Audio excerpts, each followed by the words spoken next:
We're going to go ahead and get started. Good morning, everyone. We're going to call this meeting of the TRPA Governing Board to order. It is Wednesday, March 25th, and it is 10:33 in the morning. First item is roll call. Maria, can you please call the roll? Ms. Saldi? Here. Ms. Bennett? Here. Mr. Bass? Ms. Conrad Seda? Here. Ms. Faustinos?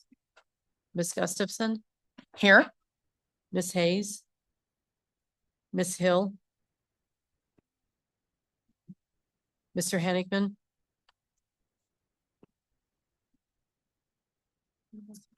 Here. Mr. Kekeffer? Here. Ms. Lane? Here. Ms. Loomer? Here. Mr. Rice? Here. Mr. Settlemeyer? Here. Ms. Williamson? Here. And Mr. Hennigan, he's out of the room. Okay, Madam Chair, we have a quorum. Thank you. Next up is the Pledge of Allegiance. If you could all stand and join me.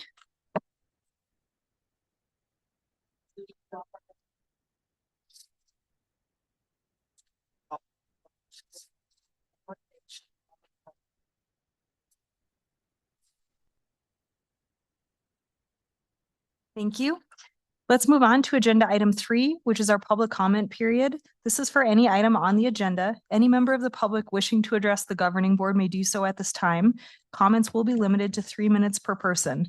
I'm going to start in the room. If there are people in the room that would like to address the governing board at this time, please come up and turn the microphone on. Okay, seeing none. Catherine, can we please go online?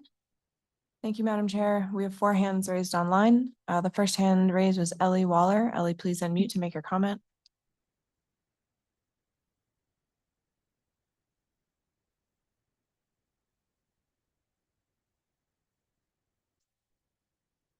Ellie, can you hear us? Go ahead and unmute to make your comment. All right, we will circle back.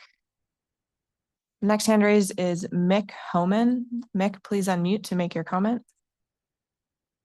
Hi, can you hear me? Yes. Okay, hi, my name's Mick Homan. I'm a trustee of IVGID, but I'm commenting on the proposed IVGID beach facility as a resident. I read the public comments opposing this project from certain of the residents. Their opposition focused on 3 assertions: alleged violations of the beach deed that governs the use of our beaches, alleged violations of Nevada revised statutes in the approval process, and alleged lack of community support for the investment in design. But none of those assertions are relevant. As TRPA staff noted in the recommendation to the board, none relate to TRPA's primary responsibility to oversee land use and environmental compliance. Just as important, those assertions are false. First, legal counsel thoroughly reviewed the project's compliance with the beach deed. They found no violations. In fact, they stated that it was entirely consistent with the recreational provisions contained in the deed. Second, the meeting and approval process were conducted in accordance with NRS and the open meeting laws. It was discussed in open meetings over multiple years, all under the watchful eyes of legal counsel. The board followed applicable rules and acted entirely within its authority to approve the project. And third, there's a clear community support for the project. In the last election, the trustee candidates that strongly supported this investment won by a 3-to-1 margin. This was reinforced when IVGID held an open house to review the project's design and financials. Around 250 residents attended, and they overwhelmingly supported the project. I only heard 2 negative comments, both wanting an expanded scope. And the project cost simply reflects the realities of building on the lake using statutorily required prevailing rates. Final point I'd make is that the opposing comments are entirely consistent with a pattern of irrelevant and misleading comments made at IVGID public meetings and at other agencies dealing with IVGID matters. These same individuals object to virtually every initiative and investment proposed by the district. They consistently use critically flawed legal and statutory analysis. They quote completely non-applicable regulations to support their cause, often in an attempt to obfuscate and intimidate. And they make repeated unsubstantiated allegations of statutory violations, fraud, and other criminal activities by the board, staff, and even the agencies that regulate IVGID. So I'd ask you today to filter out the noise. Your staff did a thorough, high-quality analysis of the application. They've documented IVGID's compliance with all relevant factors, and they've made the only appropriate recommendation to you to approve the permit. There really is no alternative. The current facility is 60 years old and functionally obsolete. It doesn't meet current health, safety, and building standards, and it lacks adequate ingress, egress, and ADA accessibility, all of which are addressed by the project. Were TRPA to agree with the critics, it would suggest IVGID lacks the authority to make even basic improvements, not a place any of us want to be. Thank you. The next hand raised is Ann Nichols. Ann, please unmute to make your comment. Hi, Ann Nichols, North Tahoe Preservation Alliance. Hopefully you have all read the Cal Matters article of March 20th that was entitled Nevada Utility to Tahoe, Find Electricity Elsewhere. I am hoping that Haley Williamson, as chair of the PUC of Nevada and chair of the TRPA, will require an emergency bi-state meeting about this issue. The article went on to say that Nevada Energy will cut off our region next year. It is said that data centers are creating an unprecedented demand. This is very serious. We're scared how much things are going to cost, how much electricity is going to cost. And we really need this to be brought forward. There's development being proposed everywhere. We have wildfire and resilience issues. More development is being proposed. We need to have power. I mean, this is basic. So I'm hoping that everyone will rally on this. You've been hearing about it for a while and nothing so far has happened. Thank you. The next hand raised is Erin Katz. Erin, please unmute to make your comment.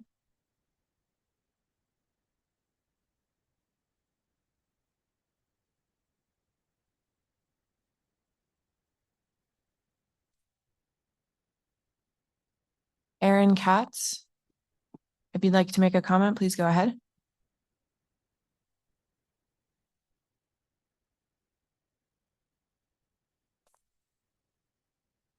Okay, the next hand raised, first name on Zoom is just Allie. Allie, if you can state your full name for the record and unmute to make your comment. Hello. I guess I'll ask the question. Can you hear me? Yes. Okay, perfect. Um, Hello, members of the TRPA Governing Board. My name is Ollie Warner, and I'm a full-time resident of Incline Village. I wanted to join today to thank the board for working to preserve the natural beauty of Lake Tahoe, and also to speak in support of the IFGIT Beach House and Guard Shack revitalization. Incline Village is a special place offering residents with a variety of community amenities. To ensure these facilities are safe and ensure they continue to function for future generations, it is important to invest in improvements. Thank you for the time to convey support, and genuinely thank you for all your efforts to keep the Tahoe region an incredible place to live and an incredible place to raise kids. Thank you.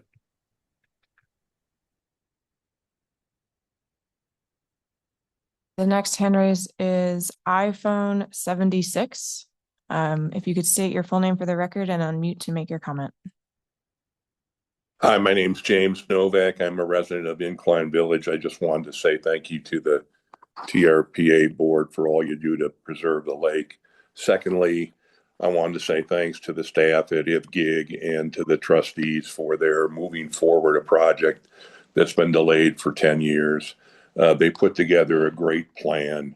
They've avoided some of the risk that they're currently subject to, either that the bathrooms are unsafe, and secondly, that the current food operations are too small to be able to store food, requiring the food to be moved back and forth via a van, which could cause some risk for transportation issues, also some contamination issues.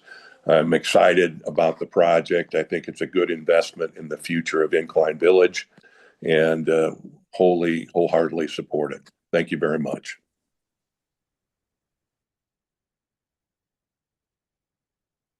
There are 3 more hands raised to comment. The next one up is Judith Miller. Judith, please unmute to make your comment.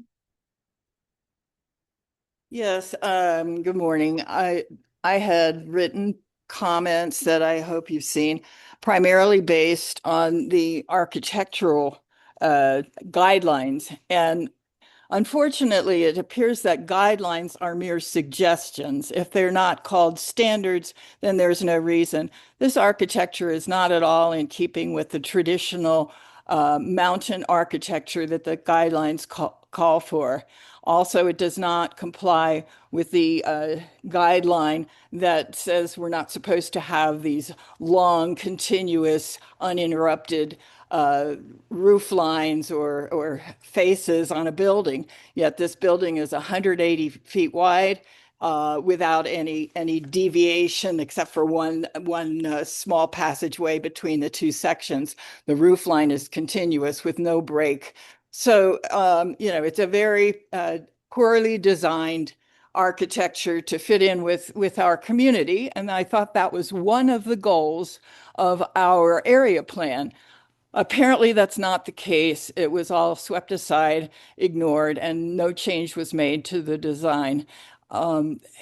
It's really too bad. If you want to have guidelines included in the area plan, you need to clearly say these are merely suggestions, and actually you might as well do away with them. Thank you, and I hope you will consider these factors. And we're back to Ellie. Ellie, if you're able to unmute, please make your comment. Can you hear me? Yes. Hi, Ellie Waller. I'm currently just stepped out of the Joint Interim Standing Committee on Natural Resources and Growth and Infrastructure. Today, they have 10 presentations on data centers. My observations after reading the 10 presentations provided to the committee reported approximately 712 in Washoe, 70 in Story, and 426 in Clark County. That's 713 operational data centers. There are 495 under construction and a whopping 5,014 in planning phases. That's 7,122 in total with no oversight. How long have the operational centers existed? Where are they actually located? How many are under construction and how many are in the planning phases? Are local officials aware of the statistics and how they have they provided information to their constituents? This is all related to the Lake Tahoe region and certainly will impact energy and water resources. I'm hoping that TRPA, as suggested by Ms. Nichols, raises these concerns to a level of maybe a special meeting. And I encourage you to listen to all the public comment supplied starting around 9 a.m. this morning and reading the data information provided. There is issues and resources of environmental impacts, but equally important, human impacts that have been identified in various reports and other states. Also remember, there's the Alpine Decree and the Truckee River Operating Agreement that must be addressed. Thank you for the opportunity to speak today. And the last hand raised, we're back to Aaron Katz. Aaron, if you're able to unmute, please do so to make your comment. Do you hear me now? Yes. Oh, thank you. My name's Aaron Katz. I'm a full-time resident of Incline Village and a local parcel owner. I'm addressing item 8, IVGID's application. My question is, why is there a hearing? If all the board is concerned with is satisfaction of agency guidelines, why the need for a hearing? What other factors are material? Well, it turns out there's one. It's called need. Here, IVGID is the owner of the beaches in name only. The real equitable owners are the parcel owners like me. IVGID is nothing more than my fiduciary. Read the beach deed. And by means of this application, IVGID is breaching its fiduciary duties.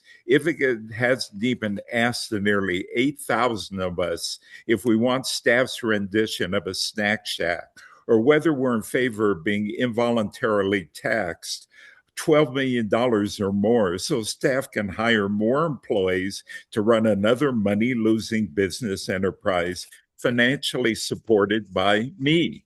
And what is your staff's response? Gee, we have no jurisdiction. So it's limited to land use concerns. I disagree. Who has jurisdiction? Not the county, nor the Department of Taxation, nor the county DA, nor the state AG, nor the court system.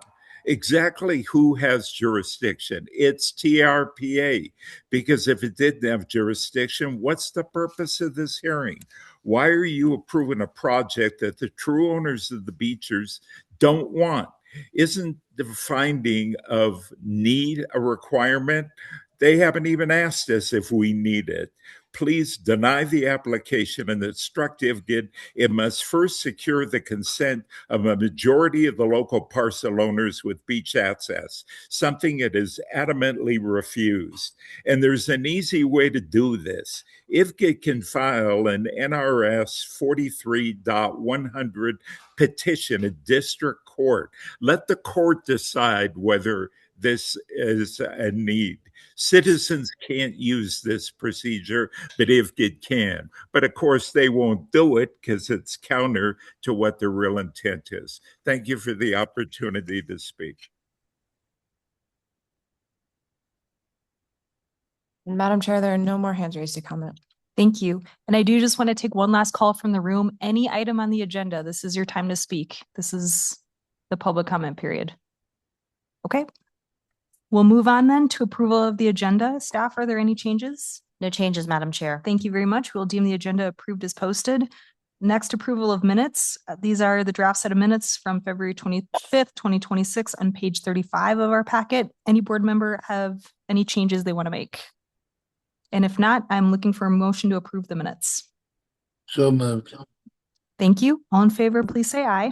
Aye. Aye. Any opposed? Motion passes. That brings us to agenda item 6, which is the TRPA consent calendar. There are 9 items on consent. 4 items were reviewed by Ops and Governance. 1 item was reviewed by Legal, and 4 items were not reviewed by our governing board committee. Brooke, can we please have a report out from Operations and Governance this morning? And I hear you might be a little under the weather, so I'm sorry to make you talk. I can Or Cindy's do it. I going to. chaired the Thank you. meeting. Yeah, Thank you, Cindy. absolutely, Sorry. Brooke, if that's okay, I'll go ahead and the Operations and Governance Committee heard the February financials and forwards those to the board with a recommendation for approval. We also approved the release of $460,200 in excess coverage mitigation for the Tahoe Conservancy acquisition, $50,000 to Washoe County Water Quality Mitigation Funds to the Burnt Cedar Lakeshore Boulevard Water Quality Improvement Project, and the release of $40,000 of Washoe County Stream Environmental Zone mitigation funds toward the Lower Rosewood Creek Aquatic Organism Passage Project. Thank you. And all of those were unanimous in our support for those projects. Thank you. Any board members have any comments or questions on items 6A through 6D? All right. Seeing none. The next consent agenda item came out of the legal committee. This is 6E. We had an item on consent about a tree cutting. The property owner and who was also the construction owner and our staff agreed to a settlement for the tree cut in the amount of $10,000 and 3 native conifers to be planted for the settlement. Legal committee unanimously approved that this morning, the settlement agreement, and I'm happy to try to answer any questions if anyone has any. Okay. Next up is consent calendar item 6F, which is the Lake Tahoe Unified School District modernization of existing facilities and construction of a new classroom at Tahoe Valley Elementary School, 943 Tahoe Island Drive, APN 023-700-008, TRPA file number ERSP 2025-1586. Information is on page 95 of your packets. Any board members have questions on this item? Okay, seeing none. The next item is 6G, which is the Middle Mile Broadband Underground Fiber Optic Cable Junction Point Facility, Tilson Technology Management, Inc., 1128 Shikori Drive, Myers. APN 035183019, which is TRPA file ERSP 2025-0673. This is on page 113 of your packets. Anyone have any questions on this consent item? Seeing none. We'll move on then to consent calendar item 6H is the Caltrans Meeks Creek Bridge project, which would replace the existing bridge on Highway 89 in Meeks Bay, California. This is TRPA file number EIPC 2026-001, EIP number 03-0202-0103, page 137 of your packets. Any board members have any questions or comments on this consent item? I see one hand up, but I can't get there. Brooke, questions or comments? Yes, comment, please. Thank you, Madam Chair. I'm in support of this item, but I'd like to put on the record my concern regarding the replacement of the Meeks Bay Bridge, which was originally constructed in 1929.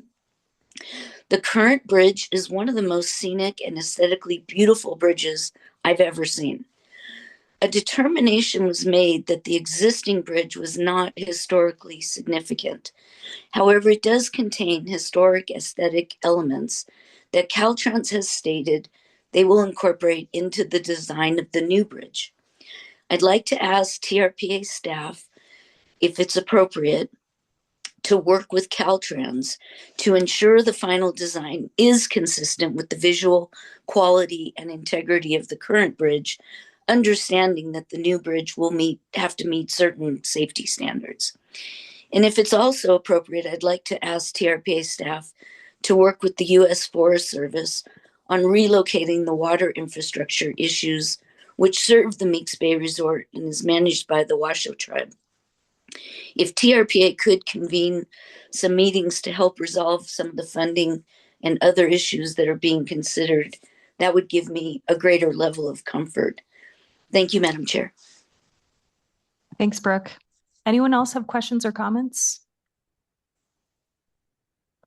Okay.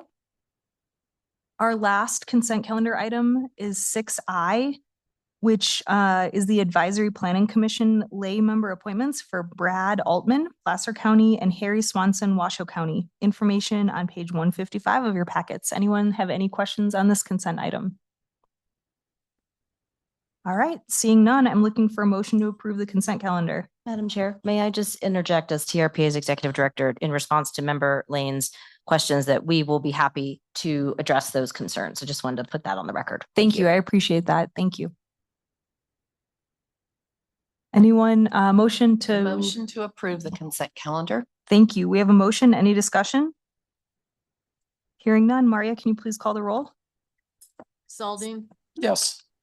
Mr. Bass, Ms. Conrad Seda, Yes. Ms. Bennett, Yes. Ms. Faustinos, Yes. Ms. Hill, Yes. Ms. Gustafson, Yes. Mr. Keykeeper, Yes. Mr. Henigman, Yes. Mr. Rice, Yes. Ms. Lane, Yes. Mr. Settlemeyer, Ms. Loomer, Yes. Ms. Williamson. Yes. Madam Chair, that motion passes. Thank you. Let's move on then to agenda item 7, which is our appeal. This is appeal of denial of Moody Boat Ramp Pier Conversion and Transfer Project 181 Yellow Jacket Road, Douglas County, Nevada, APN 141810401004. That's TRPA file ERSP 2023-1834 and appeal file 2025-0016. Information can be found on page 157 of our packets. Both Marcia Birch and Garrett Gordon are going to have 10 minutes to present for staff and the appellants. I will give you your 8-minute warning, so you know you have about 2 minutes to wrap you up, and I'm going to be fairly strict on the 10. So Marcia, please go ahead. All right. Thank you, Madam Chair, members of the board. Again, I'm Marcia Birch, TRPA Associate Counsel. And we can go ahead and move to the next slide. So just a little short background. So the pier that the applicant wished to transfer to the Moody parcel started out as a boat ramp on the Lakeside Cove Resort parcel. In 2020, they applied for and received a permit to remove that ramp and bank the ramp on that parcel. That permit was acknowledged in June of 2021. It included a condition for restoration of the site after the boat ramp was removed. This code section 8453F is central to this. This provision allows for the transfer of a pier to a receiving parcel.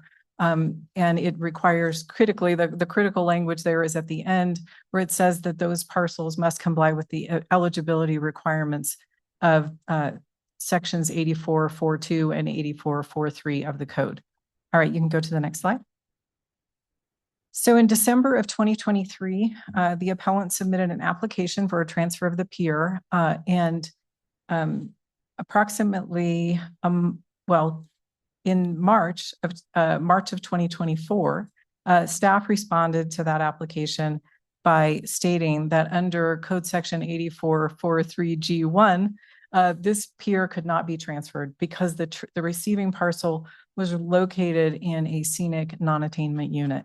This code section is very clear. The transfer of an existing pier to a littoral parcel within another scenic unit that is out of attainment is prohibited. So this is a pretty clear statement in the code. All right, you can go to the next slide. So again, this is the email that Brandy McMahon sent. There was much conversation in the appeal materials and assertions by the appellant that they were never informed that this transfer would not be allowed under the code. This is the email that Brandy McMahon sent on March 27th, 2024, stating that the receiving parcel was in travel route 26, the Cave Rock unit, which is out of scenic attainment. And so the transfer would not be allowed under that code provision that was on the previous slide. All right, we can go to the next slide. So this is a summary of the appellant's contentions. I'm not going to go through all of them here because I have a slide for each of them. So we can go ahead and there are 5 separate contentions. This is the first one, that general pier development standards related to mitigation supersede the prohibition contained in 8443G1. So 8443A6D5 of the code allows for scenic mitigation to occur. And this is a portion of the code that applies mitigation standards to a pier that has already met eligibility requirements and is being processed, as an application for an eligible pier. And that section allows for, as a last resort, if there's no other way to mitigate for the scenic impacts for a pier that is being constructed, they can mitigate in another non-attainment unit. Essentially, if mitigation is going to occur and it can't occur on the parcel where the pier is, it can go into a non-attainment unit with the hopes of improving that degraded unit. And I have that section on the next slide because this is kind of a complicated argument that honestly I don't fully understand, because the argument is that if you can mitigate for a pier that's eligible in a non-attainment unit, you should be able to transfer a pier into a non-attainment unit. And I just don't see how those two things are similar. So let's go ahead and go to the next slide. So this is the order of preference for mitigating scenic impacts for a pier that has met the eligibility requirements. So as I mentioned, ideally it's on the littoral parcel where the pier is being constructed. And then that kind of, and then in the same unit, if it's not possible on the parcel. And then ultimately the very last resort is if none of those other mitigations can be accomplished, they could do it in another non-attainment unit.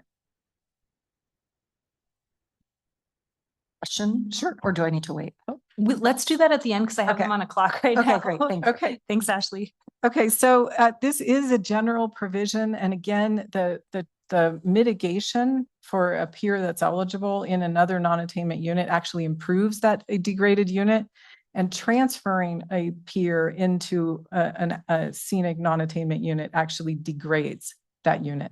So they're two different activities. And I don't see anything to support the idea that this mitigation allowance would nullify the prohibition of a transfer in. All right, we can go to the next slide. Okay, the second contention is that peer transfer provisions do not apply to this application. And that it somehow is not an application for a peer transfer. This application is for a peer transfer because there is no other option under the code. It cannot be for a transfer of a boat ramp, as the code prohibits new boat ramps on private parcels.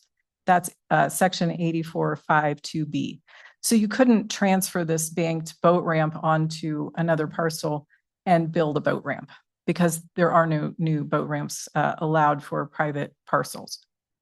The other argument that the appellant raises is that there is a generic shoreline development right that it doesn't really have an assignment. It's just a generic right that could be transferred and then later turned into a peer right. The code doesn't have any provisions recognizing a generic right. And after the boat ramp was banked on the resort parcel, Mr. Egan, who is the representative for the applicant, communicated for many months with Tiffany Good, attempting to persuade her to allow the transfer of the boat ramp to the Moody parcel where it would be banked. And then at some point in the future, it would be converted to a pier, and then the pier application would come in. It would successfully circumvent the prohibition of a transfer of a pier into a non-attainment unit. Ms. Good was not persuaded. They worked on that for a couple of years, and she continued to refuse to do that. And at some point in December of 2023, the applicant finally submitted the application for the pier on the Moody parcel. A variation of this argument that's been raised is that the boat ramp itself could be transferred and then later turned into a pier. And as I mentioned just a moment ago, there is no allowance for a new pier on a private parcel. So a transfer of a boat ramp would not be something that could be approved.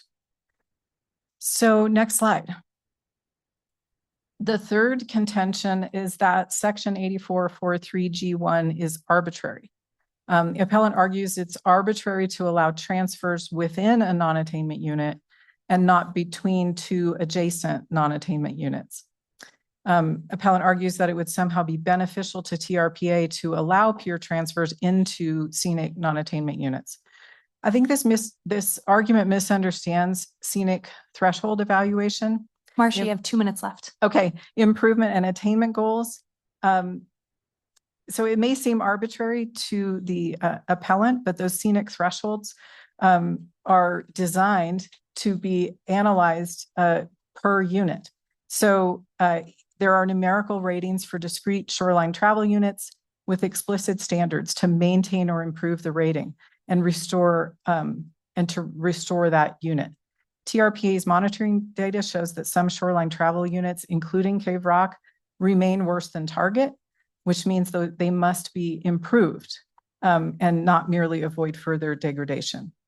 Piers are visually prominent shoreline structures, and TRPA treats them as key controllable drivers of scenic conditions in shoreline units. So I'm going to go ahead and go to the next slide. I can provide more information on that if anyone needs it.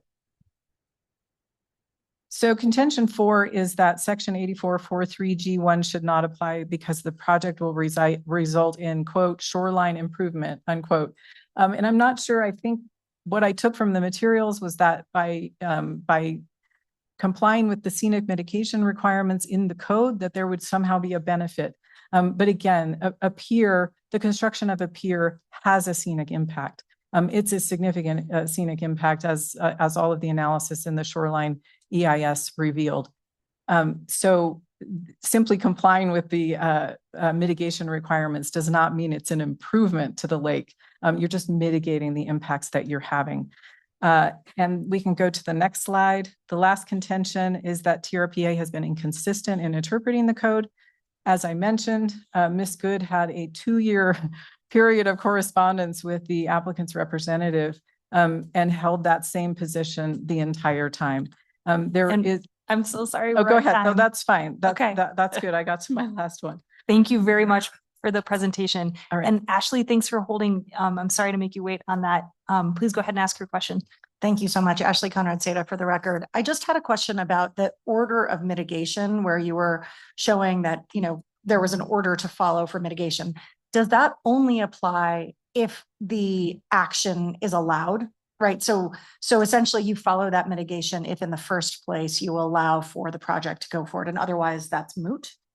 That's correct. Okay. So that would apply after the eligibility requirements have been reviewed and it's been determined that it is eligible to move forward. Thank you. I just wanted to clarify. Appreciate it. Any other board questions or comments before we move on? Vince, go ahead. I was just curious, is there not in a situation like this, is there any extra mitigation that would allow this to be able to happen? Any improvements that could be made on other parcels? Say, is that even allowed in our code? I'm just curious. No, it's not allowed. And the prohibition in this code section is very clear. I mean, there is no wiggle room there for, unless you do additional mitigation or, something along those lines. And because of the way that the threshold standards are measured, and the way that we have, even through the shoreline EIS, how it was evaluated, the effort to bring these scenic units into attainment, the discretionary transfer in that is driven by owners is something that was really important to the folks who were developing that plan, that not be allowed to occur. Ben? Thank you, Madam Chair. When the HOA applied to remove and bank the boat ramp, was there any flip side associated with that application? Did they have plans for it?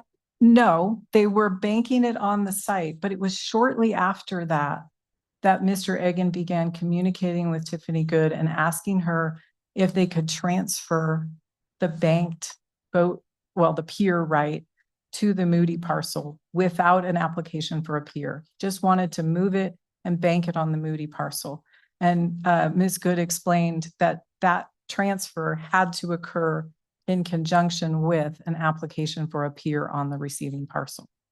Okay, so there was the application to remove and bank the boat ramp was standalone. There was no indication in that application of what would happen to that boat ramp after it was removed and the right was banked. That's correct. There was a condition in the banking permit approval that required removal and restoration. And that when the permit was acknowledged, that had been reviewed. So they did the restoration work. And those banking permits include language that states the permittee understands that this permit is not a conceptual approval of any future projects. So each of those banking permits includes that language so that, later if an applicant comes back and said, well, what I really wanted to do with this was X, there's no implied approval of that at this stage. Are you aware of any pre-existing agreement between the HOA and Mr. Moody to try to put this over? I have not been made aware of any kind of agreement. Okay, thank you. Shelley? Kind of tag teaming with Vince, Marcia. So there's nothing the applicant can do to bring the scenic unit that is also out of attainment that he wants to transfer the permit to. I mean, if you can fully mitigate the impact of the pier, if it's developed, and then improve the condition of the receiving unit, that is not considered to be kind of incremental progress toward improving the scenic condition.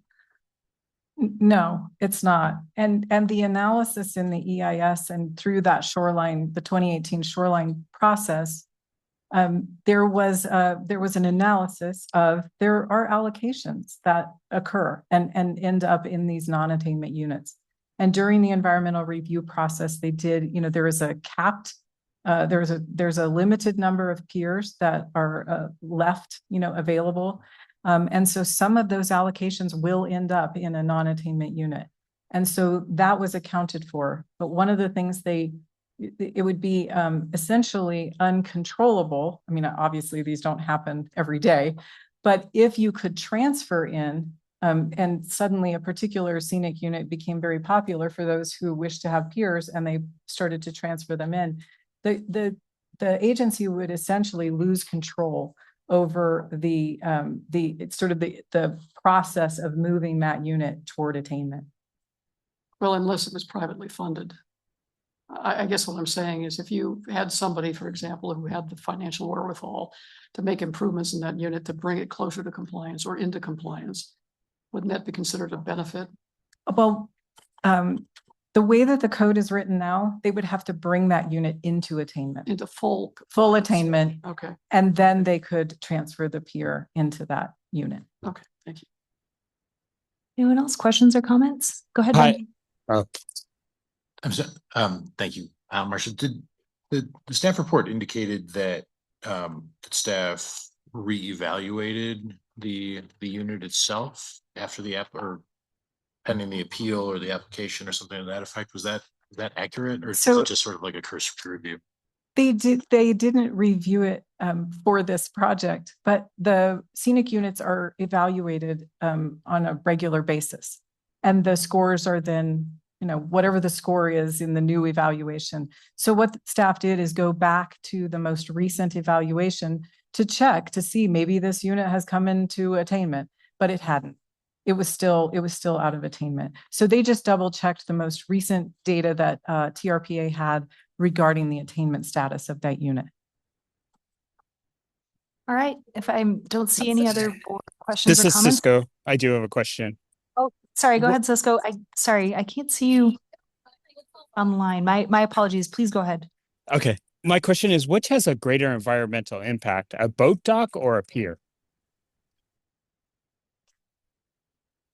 Well, I think, is the question, is it a boat ramp or a pier?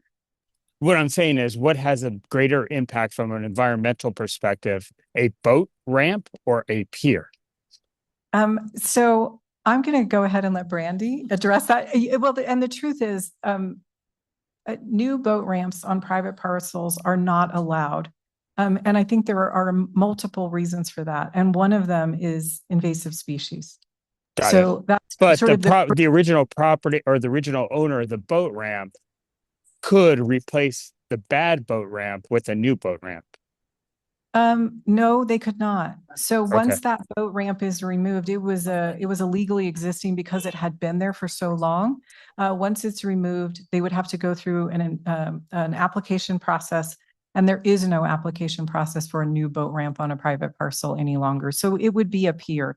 Typically they just become a pier at the time they're removed, essentially. Okay, but they could have left that terrible boat ramp in the water, but they chose to remove it? Yes. Okay. Thank you. But a pier has less environmental impact than a boat ramp. Well, from the perspective of invasive species risk, yes, the pier is a much safer structure because you're not able to launch a watercraft that may not have been inspected. Okay. Thank you. I appreciate it. All right. James, please go ahead. Thank you. Follow up on that question. I was just kind of curious, what happens if, no fault of their own, it gets destroyed? Do they have the right to rebuild? Let's say that there's a fire. Let's say that something happened. If the boat ramp gets destroyed? Correct. Let's say that someone runs into their boat ramp with their boat because unfortunately they're not being a very good steward while driving, maybe a little bit too intoxicated, and their boat ramp gets taken out. Do they have the right to rebuild? You can maintain existing facilities. So yes, you just could not expand it. Okay, thank you. Okay.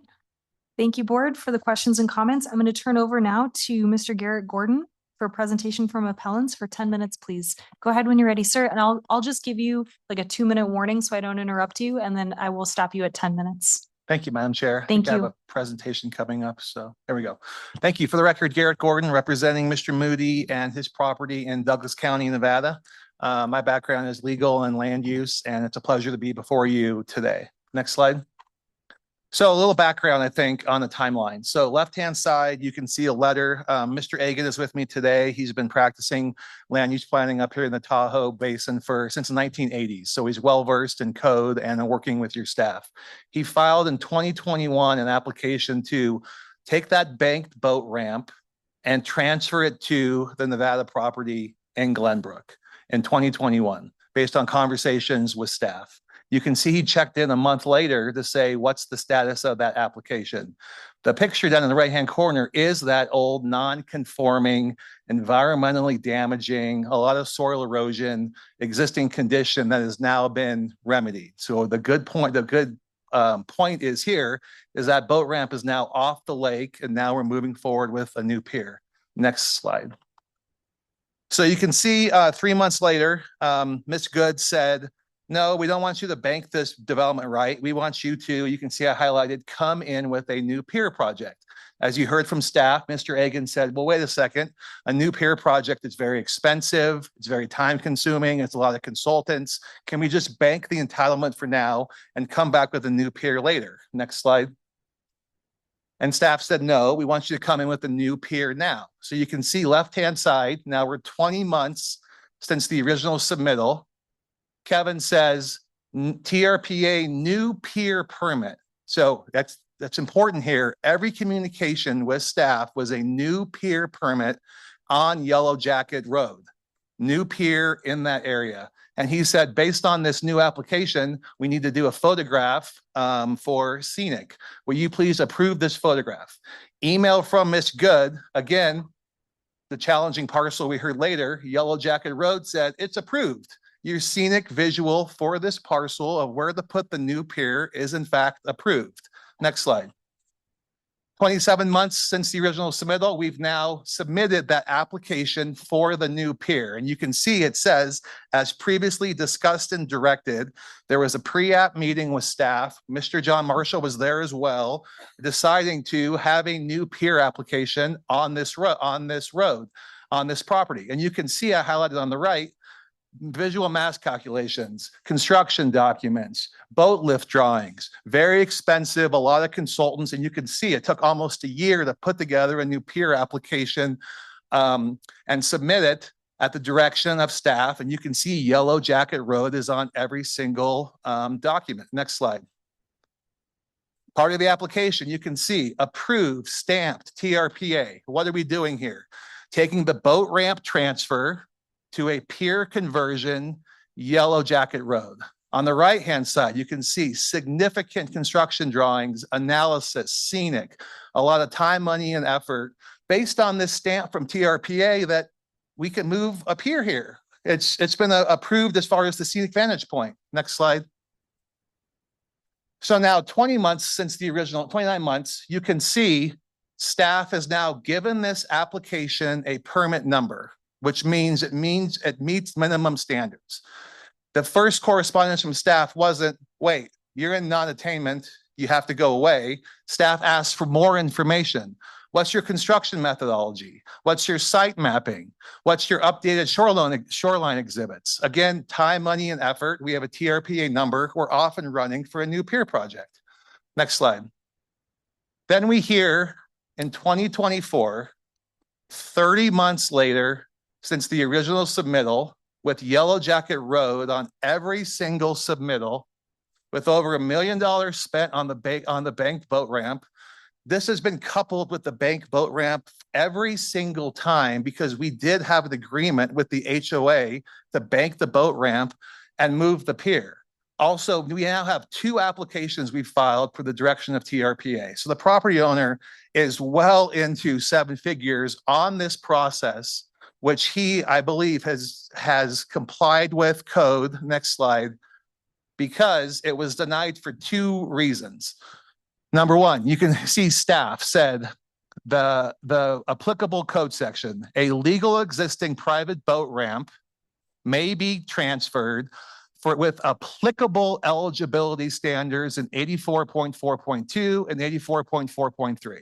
84.4.3 G1 is the problematic provision we were told three years later that we could not put this legally existing pier into non-attainment. This is not a legally existing pier. This is a legally existing private boat ramp that was converted. That section is not applicable. Next slide. So you can see we did the analysis of you go through 84.4.2, applicable, underlined. Applicable doesn't mean every single provision in both those sections have to be complied with. It's what's applicable. So 84.4.2, eligibility, left-hand side. 1, 2, 3, 4, 5, check, check, check, check, check. Absolutely, we meet all those standards. On the right-hand side, is this owned by a public entity? No, not applicable. Is this a commercial or tourist accommodation? Nope, not applicable. Next slide. Again, now going through 84.4.3, what's applicable, what's not? Is this a stream mouth protection zone? Nope. Visually sensitive area? Nope. 1/4 mile of public drinking water intake? Nope. Scenic quality review? Absolutely. Check. We comply with that. Pier color? Absolutely. We have to comply with the pier color requirements. Check. Next slide. We talked about this earlier. We absolutely, you can see for scenic mitigation, it references additional piers and the ability to do mitigation and non-attainment units. Check. Next slide. As we continue to go down, 84.4.3, fish habitat mitigation. Nope, not a problem here. We're good there. Lighting on private piers. Yes, check. Floating piers. No. Accessory structures, prohibited structures, signage. Check, check, check. We comply with all that. Next. So you can see here, here's where the rubber hits the road. B, C, D, E, and F, and G. B, additional standards for single piers. Absolutely applies. That's a very robust, detailed a list of design standards that we comply with every single one. But we don't need to comply with multiple use piers. Agree. Public piers? Nope. Commercial and tourist accommodation piers? Nope. Expansion and modification of piers? Nope. And finally, relocation or transfer of existing piers? No. We are not asking to move an existing pier from one place to another. We're asking, back up to the top of this slide, to take a legal existing private boat ramp, put it as and convert it to a single-use pier in compliance with 84.4.3b, and move forward with the comments were a more robust, environmentally required and equivalent here in a new area. Next slide. And let me say this. This is nothing new to have new piers in non-attainment areas. Your pier lottery system, if you look on here, on the right-hand side in Glenbrook, this is Mr. Moody's project. But the other 4 I show on here are pier lottery approvals and non-attainment, 2 minutes. Thank you, Madam Chair. Pier lottery approvals in non-attainment areas. And I think the board member mentioned, well, potentially, why is that? Because we could make the situation better. We're taking an old, non-conforming, erosion problem boat ramp, clean that up, and then now we're going to a non-attainment area. And Mr. Egan has not only met code, but exceeded code regarding scenic mitigation and scenic impact. And again, there's precedent that you're putting new piers in non-attainment areas. Next slide. So I would respectfully ask today that you reverse the denial and grant the appeal. Or alternatively, we're happy to work with staff to kind of have a more consistent approach. If you're going to allow new pier lottery projects to go on a non-attainment, why wouldn't you here allow a new pier to also go there that is environmentally beneficial to the lake? So I would say, respectfully request that you ask staff to work with us on a code amendment that clarifies transferring non-conforming, environmentally damaging boat ramp causing shoreline erosion in exchange for a new project resulting in scenic mitigation enhancement. And finally, Madam Chair, I pulled this from your code. It says, in order to preserve the scenic beauty and outdoor recreation opportunities of the region, there is a need to ensure an equilibrium between the region's natural endowment and its man-made environment. I would argue if you reverse this denial, we do have an equilibrium of an old boat ramp that's causing a lot of problems to the lake, or did, in exchange for a new pier that will help that non-attainment area come out of it one day, and it meets code and meets Mr. Egan's 3 years of work relying upon staff's direction. Thank you. Thank you, sir. And if you wouldn't mind staying up in case our board members have questions or comments, thank you very much. Questions or comments? Ben? Thank you, Madam Chair. Thank you, Mr. Gordon. Good to see you. So I understand the point that you're making regarding the balance between the benefit that comes out of moving the boat ramp. The boat ramp was applied, the removal of the boat ramp was applied for by the HOA, completed and done separately outside of this application, right? So is it just are you purchasing that boat ramp banking entitlement basically from the HOA so that it can be transferred to the private property? What's going on in terms of the relationship here? Because I mean, the good side's already done, right? And you weren't party to that application. So why should you get credit? Thank you, Board Member Keycapper. Great to see you as well. So this has always been coupled. Mr. Moody had an agreement with the HOA to say, I want to buy your entitlement and transfer that entitlement for a new pier. So what is the process? Mr. Egan was hired. He can stand up here and put on the record himself. He'd worked with staff every single step of the way to say this is coupled, and I drafted the agreement between Mr. Moody and the HOA. Step one was bank the boat ramp entitlement, which requires the mediation. Then Mr. Egan filed the first application to move that entitlement to Glenbrook. Staff came back and said, no, we want you to file for a new pier. We said, oh, okay, that's not what we expected, but if that's the direction, let's go ahead and do that. So we spent 2.5 years working on a new pier. And let me say, that extended past the due diligence deadline for Mr. Moody's agreement. So he had to buy that entitlement. So you can see why we're here on an appeal. He spent a lot of time and money on that entitlement, on that baked entitlement, on Mr. Egan moving through the process, all in reliance upon every single one of those communications with the address on there, that a new pier, assuming it met all the design standards and scenic mitigations, would be allowed at Glenbrook. Shelley? Following up on Ben's question, who actually paid to mitigate the removal of the ramp? For the record, Garrett Gordon, thank you for the question. Sure.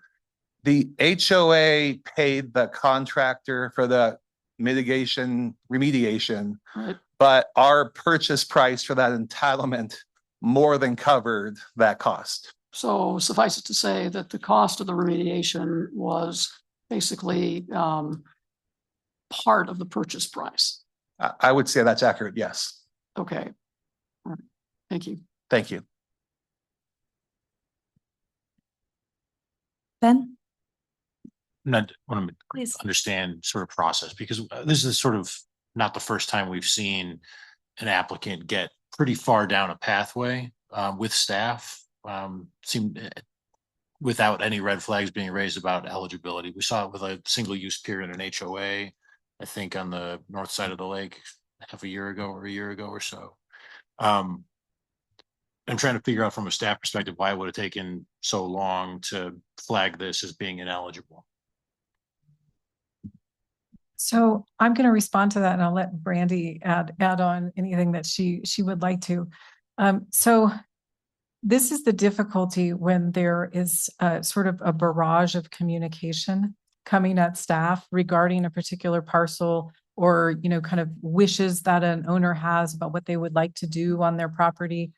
And I wasn't there, you know, during the time that all of this was happening, but it isn't until there's a complete application that staff, you know, sits down with it and begins that review for eligibility and all of those things. If every time they got a message from someone who might be planning to submit an application that included the applicant's address, staff had to sit down and research that parcel and figure out whether or not it would be eligible and let that person know, it's not a workable, and it does result in this happening from time to time, where there was an ongoing sort of disagreement between Mr. Egan and staff, that there was this expectation that they could just transfer the pier to the Moody parcel and bank it. There's never been any provision in our code that allowed for the transfer of a pier and banking on a receiving parcel. So it was, and there are other commodities where that is possible, coverage, those sorts of things. You can move that and bank it on another parcel, but that has never been the case for a pier right. So I think there was an unrealistic expectation that would be something that they could do. And that may have been where this agreement, some of the assumptions that were made as this agreement was entered into, that there would be this ability to move the pier and bank it for a later date on the Moody parcel. And since that wasn't possible, that staff requested that a full application be submitted. And the approval, which looks very impressive on the slide, it's a process, and that was about 7 months before the application was submitted. The applicant. Secretary Aguilar, if we could ask you to audio test for us. I can hear you. Thank you. Thank you so much. Madam Chair, we are all systems go. Thank you so much, IT. We are ready to roll. Thank you, guys. Okay, let's go back on the record into our meeting. And we had, I believe, Ben, did you get your question answered? That one. Okay. I know Shelley had a question, so I'm going to go to Shelley. And if you have another one, I'll come back. Thank you. Please go ahead, Shelley. Thank you. The material that you shared with us, I've never seen, and it would have been helpful to have that information in the packet, because it kind of implies that there was a kind of an unintentional misdirection to your client. But it's awfully hard, to make a reasonable decision when you're not privy to all of the correspondence and all of the information that we have been, presented with today. That's one observation. I know our code is complex. There's a reason why the code is written the way it's written. There may be some alternatives for your client, and I don't know whether or not I'm reading this provision in the code correctly regarding a pier relocation or transfer to a less. Is the receiving or the intended area? Is it in a less visually sensitive area than the area where the boat ramp was originally located? Can anybody answer that? I could answer it if you give me a moment. Sure. Yeah, my recollection in reviewing that was that they were at the same level of attainment, but Brandy can look it up and let Okay. you know. They're close. I mean, they're similar. Yeah, Marcia, the only reason I bring that up is the code does allow for the development. You have to go through obviously the lottery for the application of development, or you have to go through I presume you have to go through the lottery in order to be eligible for a multi-use residential pier. It says, and this is under code 84.4.3G, relocation and transfer of existing piers. And since we are categorizing, which I think is rather odd, a boat ramp as a pier, it says a pier relocation or transfer to a less visually sensitive area shall be eligible for one or more of the following, including a multi-use residential pier serving 2 littoral parcels. So I'm looking for other options that the applicant may or the appellant may have access to. So the reason that it says that it equates the boat ramp to a pier is because that's the only option. Once the boat ramp is removed, it's a pier. It can never be reconstructed as a boat ramp. So I think that's why it's worded that way. Yeah. And so in this transfer process, if it was being transferred for purposes of a multiple use pier that would involve more than one parcel, that would be the application that would come in with the transfer application. And then as long as that multiple use proposal, that pier met the eligibility requirements and, did its mitigation and complied with the code, that could move forward. So you wouldn't have to go through the lottery because you have a pier, a banked pier entitlement, right? Well, whether it's multiple use or single use, if it's a non-attainment unit, you can't transfer a pier into that unit. Well, but it says into a less visually sensitive area. And doesn't that imply that it's not an attainment? I'm going to go to that. Sorry. Okay. I'm going to go to that code section. Madam Chair, if I may, please jump in while our team is reviewing the documents. This is Julie Reagan, TRPA's Executive Director. This is really in response to Board Member Aldine's question and back to Board Member Kiekefer's question. I just want to maybe scale up the conversation of the point in time where we were entering these conversations. And as you all know, in your deliberations, these are the most complicated permits that TRPA is involved in, involving the highest values in property in the basin. So we take it so seriously. After 35 meetings of the Shoreline Stakeholder Committee, which was mediated with a professional facilitator, literally every code section of the 25 initials that followed that were litigated small l, so that we didn't go into litigation with a capital L after the fact. We were not sued on the shoreline after 7 previous attempts where we were sued every single time. So these were decisions about how an old, non-conforming boat ramp should be treated, and can it go, where could it go, what could it, what could the future of it be in its next iteration? All of those things were discussed at length, and that was 2018. The implementation started in 2019, 2020. These were pretty early days of that. And I wanted just to point out what happens a lot in these situations. We will ask for an application, and then in this situation, a year went by. And so it kind of goes to the timeline to Mr.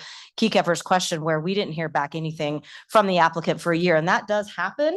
And so we've made a conscious effort now going forward, as we've been implementing this new shoreline policy, is to make that determination sooner, and then there can be an appeal. And so at the time, we just sort of let things go until the applicant came back.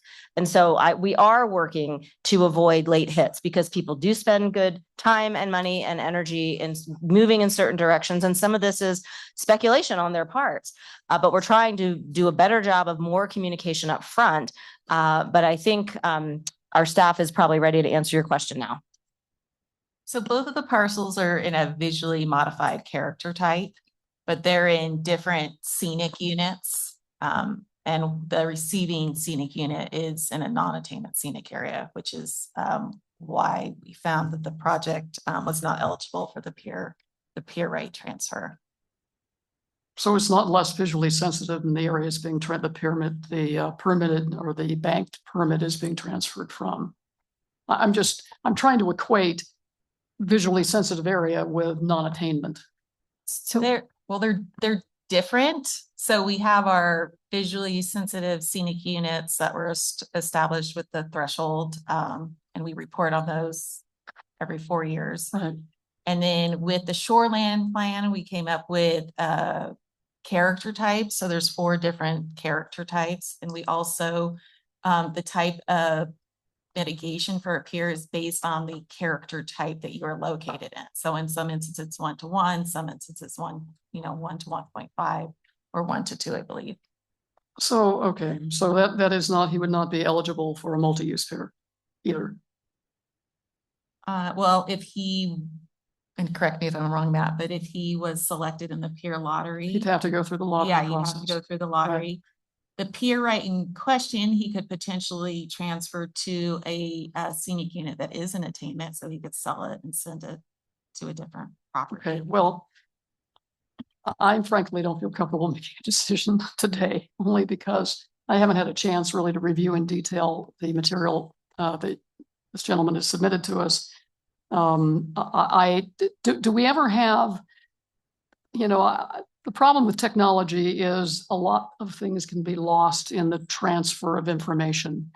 And because these projects are so complex, and because our code is kind of convoluted, I would encourage face-to-face meetings, minor or major project reviews, so that the applicant, because I think it's unfair if he or she doesn't know that their project will ultimately be approved, asking them to spend an inordinate amount of time and energy and money to come up with an application that requires a lot of research and time, consultant time, I think is unfair. Anyway, I just personally am not prepared to make a decision today. I've got too many questions that are unanswered, and I want to be fair to the agency and to staff, because I know how hard they work, but I also want to be fair to the applicant. Shelley, I do want to point out that we're not deliberating. No. Miss Birch actually does get 5 minutes for rebuttal. Okay. So before we ask any other questions, I do want to give staff the chance, and that's per code, that she gets 5 minutes. And yes, please go ahead. Ashley Conrad Sater for the record. It's actually a clarifying question for the applicant, which is that did the applicant and the HOA come to their agreement on this transfer before approaching TRPA? For the record, Garrett Gordon, thank you for the question. So my understanding is Mr. Ernie Moody himself and his consultant, Michael Fahey, came and met with the agency before entering into that agreement. Once that agreement was entered into, we had a due diligence period when Mr. Egan was hired and worked with, you saw all the correspondence with the agency confirming this process and the ability to put a new pier at Glenbrook. So long way of saying yes. So that agreement from TRPA preceded the drafted HOA agreement with the applicant that you said you wrote?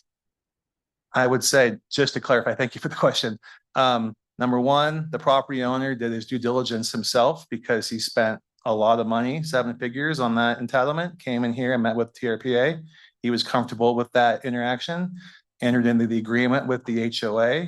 Mr. Egan was hired to process the permits. As you saw, he first processed the permit to bank the entitlement, move the entitlement, and then directed by staff to file a new pier application, which he did. And then there was that second letter saying we need more information on that pier entitlement. So he spent time and money to do that. And then eventually, as you heard, 3 years later, got the denial. But we absolutely did all of our due diligence leading up to that, given the amount of money spent on the remediation and the entitlement. Graham, I saw your microphone go on. I'll wait to listen to Marcia's rebuttal. Okay.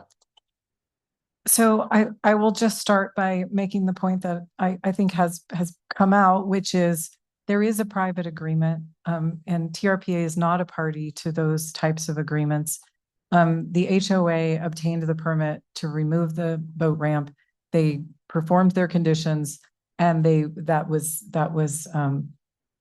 completed in a completely separate process from this pier application.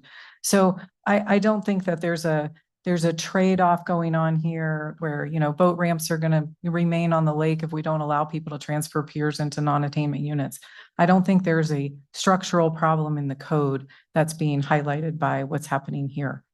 I do think there was a long period of interaction between staff and the applicant.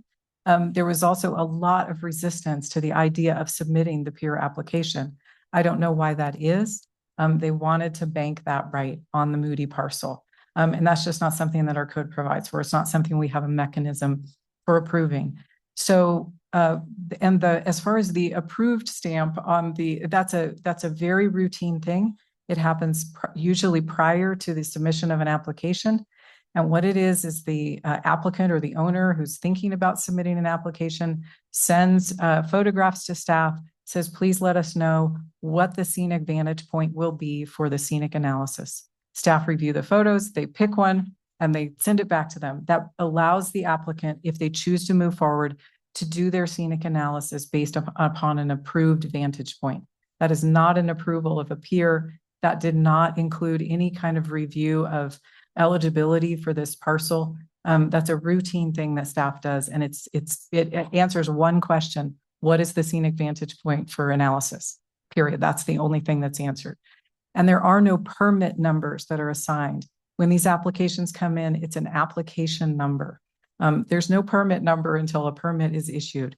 So I don't believe, based upon, and I have reviewed all of the things that were included in the slides that the applicant's counsel has shown us here today. I do not see anything in that communication that would suggest that staff was misleading, and anyone, particularly someone who, Mr. Egan does deal with permits through Tahoe Regional Planning Agency and has for many years. Staff does not do an eligibility analysis until that permit application comes in. That's just the way it has to be, because if they were doing eligibility reviews on every email inquiry that came in, they would never be able to finish their work. So it is, and I know that this does happen sometimes. And I think with this one of the big problems was that resistance to submitting the application at all. And that took quite some time. I also just want to mention that when a pier allocation is issued through the lottery, That does not mean that that parcel is eligible for a pier. That eligibility analysis is yet to come. Those allocations, and the way that the allocation system works was anticipated in the review of the shoreline plan. So an application for a pier transfer, that's a discretionary relocation of an existing right. The code prohibits that into non-attainment units so that scenic restoration efforts are not overwhelmed by incremental owner-driven relocations. So this is a critical distinction that was made during the development of the shoreline plan. The shoreline plan and its EIS anticipated that some allocations would end up in these non-attainment units. And they accounted for that in the environmental analysis. But allowing owner-driven transfers into these units would prevent TRPA from controlling its work in moving that unit toward attainment. And that's a compact requirement. This is one of our thresholds, the scenic thresholds. And this is the way we manage those units and move them toward attainment. Okay, and that I'm finished unless there's any other questions. Please go ahead. I mean, isn't it always owner driven? I mean, an owner is going to apply for the lottery, right? I mean, these things don't just appear out of nowhere. An owner wants this. Right. Well, the allocation, what could happen? So the allocations, and I think, in reviewing this for the shoreline plan, they had to make an assumption that it would be somewhat random, the distribution of the allocations. It probably isn't completely random, but they would be distributed around the lake. If a transfer is occurring, that's an owner deciding, I would rather have a pier in this area. It could be for whatever reasons, a particular area becomes, a place where honestly, more folks have the resources to buy these pier allocation or pier rights and transfer them in. And you could have a scenic non-attainment unit that would, if you had sort of a free ability to transfer in to any non-attainment unit at any time, you could have a unit that was getting forced further and further out of attainment because of those owner-driven decisions that this particular stretch of the shoreline is a nice place to have a pier. Couldn't the lottery do the same thing? Well, the lottery, and Matt might be able to speak to this, it is fairly evenly distributed around the lake. Yeah, I mean, for the most part, it's for single parcel piers, it's random as to where those would end up because it's just a pure lottery. For multiple parcel piers, is depending on where their properties, typically next to each other that can go in for that multiple parcel pier. But again, that comes down to a random drawing as well. So the selection is a bit more random. And apologies, Matt Miller, Senior Environmental Specialist for the record. Graham St. Michelle also for the record, and also just there's a limited number of the allocations through the lottery, so they're capped. Whereas like the transfers, if those could move around, there might not be the cap. That's one other different. When was the last time we had a boat ramp can close down and transfer? So I think I'll see if staff can remember when the last time that was. Peer to peer. Typically, it's peer to peer, right? It's typically a peer to peer transfer, and that would be prohibited in this instance, also. Ashley Conrad Seda. So just a question: if we continue the denial, what are the options for this applicant if there's an interest in still pursuing a potential pier application? I understand it may be the lottery, but or bringing that whole area into attainment and then trying again? Or can you just talk through what the options are, please? Thank you. So I might let staff answer this because that would essentially be some type of new application.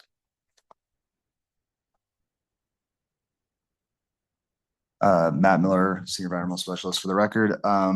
Yeah, it would be, they would have to apply to either the single parcel or multiple parcel pier lottery. They'd have to meet all the eligibility criteria for a new pier, which, as I think the applicant demonstrated, they're slightly different. So they would have to go through that process. But as far as the existing banked pier development right, you know, that could be moved to or potentially transferred to another parcel that has pier development potential, but it would not be able to be transferred to the B parcel. I might also mention that a parcel within the same scenic unit, if they wanted to retire their pier, could transfer to this parcel. So they could transfer within this unit.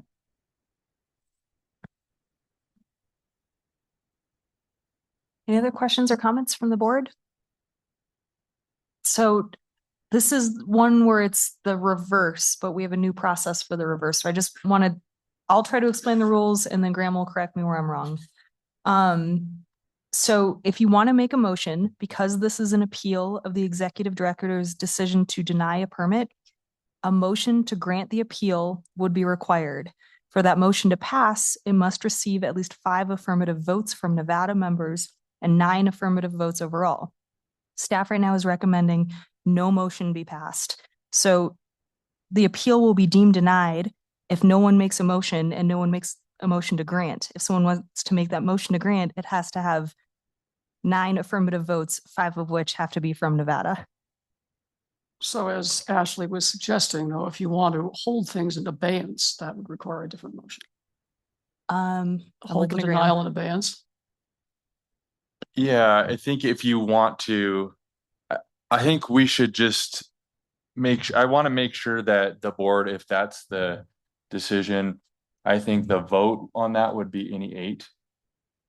But I guess the question is to help staff, what is the direction on that? Because again, I wanted to just say that I appreciated Marcia handling the question about these arguments that were flashing on the screen about staff having approved or permitted. I think that was a little difficult to see here. I mean, the board's rules say that the arguments that the board is allowed to consider must have been in the statement of appeal. And we see a couple exhibits in there, but not all of that. I think Marcia handled it, but the board's not even really supposed to consider something that wasn't in the statement of appeal. And again, some of those things that were flashing on the screen weren't in there. So again, I think if that's the reason, if it's that there's new information or something like that, it should have been in the appeal and staff should have been able to consider that. And so what are we, what are we doing with the continuance? I think would be what we want to get direction for staff, because I think, as Mr. Miller just said, he just answered the question. It's probably going to be the same outcome, that we'll be back here forever long. And I've seen some of these, just so the board knows, I've seen some of these that happened years ago before I got here that we're still sort of churning through. And it's, we just kind of, I guess, put to you all the value of that and, what we get out of that. So that would be, I think I'm kind of rambling a little bit, but I just also wanted to say my predecessor, John Marshall, always used to say that there were sort of winners and losers with the shoreline plan, and that there just are difficult, some things that just aren't allowed. And from my perspective as your counsel, I've reviewed the both positions, and I just think that this is a pretty straightforward code provision that we're trying really hard to work around, and a lot of creative arguments. But I'm not sure that we'd be faithful to the code as it's written or the EIS developed for the shoreline plan if we try to do something different here. So I'll leave it there, but that's the kind of flavor of direction that I think staff would need from the board to do anything different.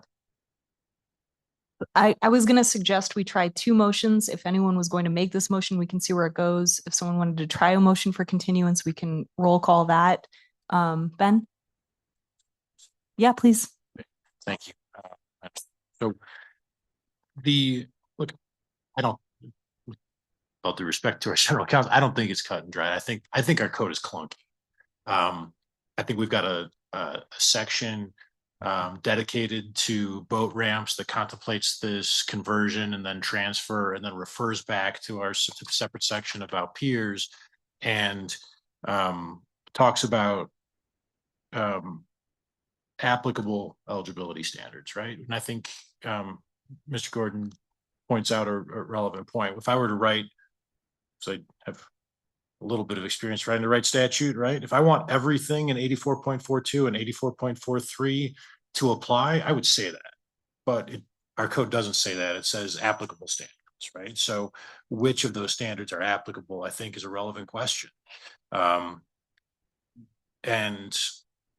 to me, that's open for interpretation.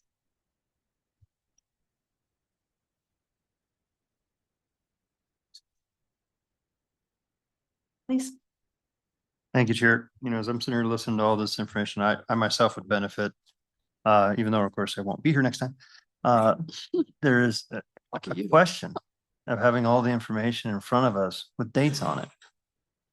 So we know exactly when the agreement occurred with the HOA, which I think there's a very good case against the HOA that entered into an agreement with someone, took money from someone, and didn't necessarily have the ability to deliver, if that's the case.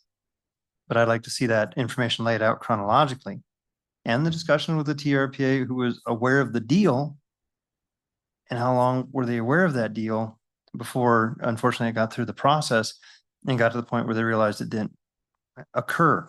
I also understand the reluctance, I think, of the applicant, because it's like, well, just put in a new permit. But I kind of already had this deal over here, so why would I put in a new permit if I think that I already had a deal?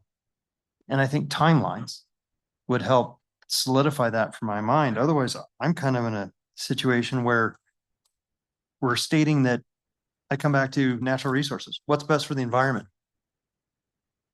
That old boat ramp or a new pier? I know where my answer is. So what's best for the environment? And that's what I try to look through and figure out what is our decision? What is our goal and objective as a TRPA? It should be the preservation of the environment. So that's what I'm trying to look at the same time to wrestle with the rules. What's the best way to remedy this?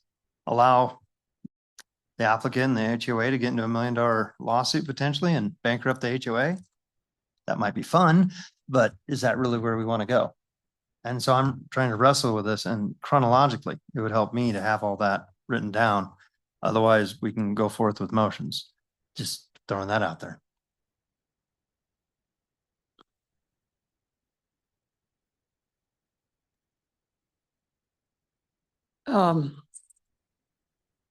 You know, I mean, if I had been the applicant, I think I probably would have, made the purchase of the development right contingent upon getting a pier approved on my property.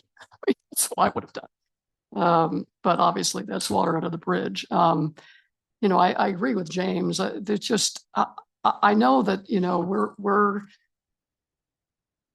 we're to make decisions based on the evidence before us. And I know that staff has seen everything that was presented today, but I think we're a pretty intelligent group of people. And I think that, I don't like to make decisions if I'm not fully informed.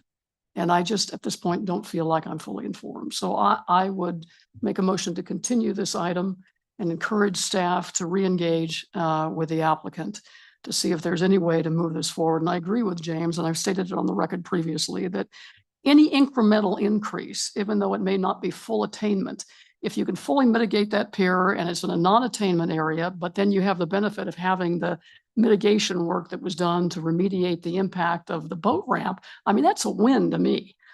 So, and it may not be compliant with our code, but it's a win. And so, gosh, I've been on this board, I've been through multiple, shore zone approvals that were litigated. And believe me, the last thing I want to do is to revisit shore zone. But I think, as been pointed out there, it is a little clunky. It still could use some refinements, because I don't want to deliberately, misdirect people, and it wouldn't be deliberate. But I don't want, realizing that our code is in some cases inadequate or subject to misinterpretation. I just hate to allow it to continue to maybe mislead people who are engaged in negotiations in good faith. So That would be my If, recommendation. so it sounds like we have a motion on the table and I'll open discussion on that motion. If I may, just so it's captured, it's a motion for continuance for a timeline, some chronological information, some more background information to the extent that we can. If it was, I agree though, if it wasn't presented by the appellant, I have a hard time digging back, but make sure that we have everything that staff has in a chronological order for a continuance to possibly also consider code revisions in the future that may or may not be possible on this appeal. But we need to talk about code revisions to make sure that it's not as clunky. That's the motion on the table. Vince? The technical term. Okay, not asking, okay, so but how about I think it's a good point though. So not for this appeal, but in the future, we do want to bring back the code provisions. Fair? I think it's good to get clarity in code, and I don't feel like it currently exists. Thank you. Okay. Discussion on that motion. Ashley and then Vince. Yeah, I guess I want to thank the legal staff and the team at TRPA for making this as clear as possible and all the public materials we received. And today, I really appreciate it. And I think that what we're talking about is that there was a private agreement to which TRPA is not privy, and we just want to see that in the timeline. But I don't think I personally, as a board member, don't think we should be opining on whether or not that private agreement was okay, right? That's independent of TRPA's approach here. But I agree that it would be very useful to see the timeline for that private agreement and discussions with TRPA. I don't think it's our responsibility to fix that problem, as James said, right? That's an agreement that they have to litigate. So I just want to make sure that we're separating those two and, appreciating that the legal work was as clear as it could be with what they had in front of them. Vince and then James. I just wanted a point of clarification from Graham that in this appeal, we are only allowed to consider information. I mean, I'm thinking of it like the jury, where the judge tells you can't even think about that stuff. Are we only allowed to consider what was in their actual appeal, not any other information that could be presented in the meantime? Because if so, then we already have all the information we're going to get. So your rule says the statement of, it says arguments and bases for appeals that are not included in the statement of appeal or staff's position paper shall neither be raised nor considered by the board. It's the board's, it's the agency's own rules here. It's not like the court, and nobody's going to be appealing you to on this sort of thing. Like, I mean, staff is not going to be taking you to court, obviously, right? Like, because you considered evidence, like that's just not how it worked outside of what they presented. But yeah, technically there were some things up there that were on the screen that I don't think were in their papers, which I thought would have been good to be able to see. We might have been able to generate that kind of chronological history if we had. But we will do it again. So, but we could get new information, and that is fine for us to consider in the appeal. The future. In the future. Yeah. Okay. James. Thank you. I appreciate the concept of the motion before us. I also have no problem proceeding on different motions. To me, it just comes down to a situation where I'm looking at a situation where I don't believe that TRPA has done anything necessarily wrong. I don't think the applicant has done anything wrong. But how do we get to justice? Do we want to sit there and force someone to go into $1 million lawsuit when our rules through the lottery would allow this to occur? So it's not like it's a hard no that this is something that's completely bad for the environment, and trying to weigh all that is a very difficult decision.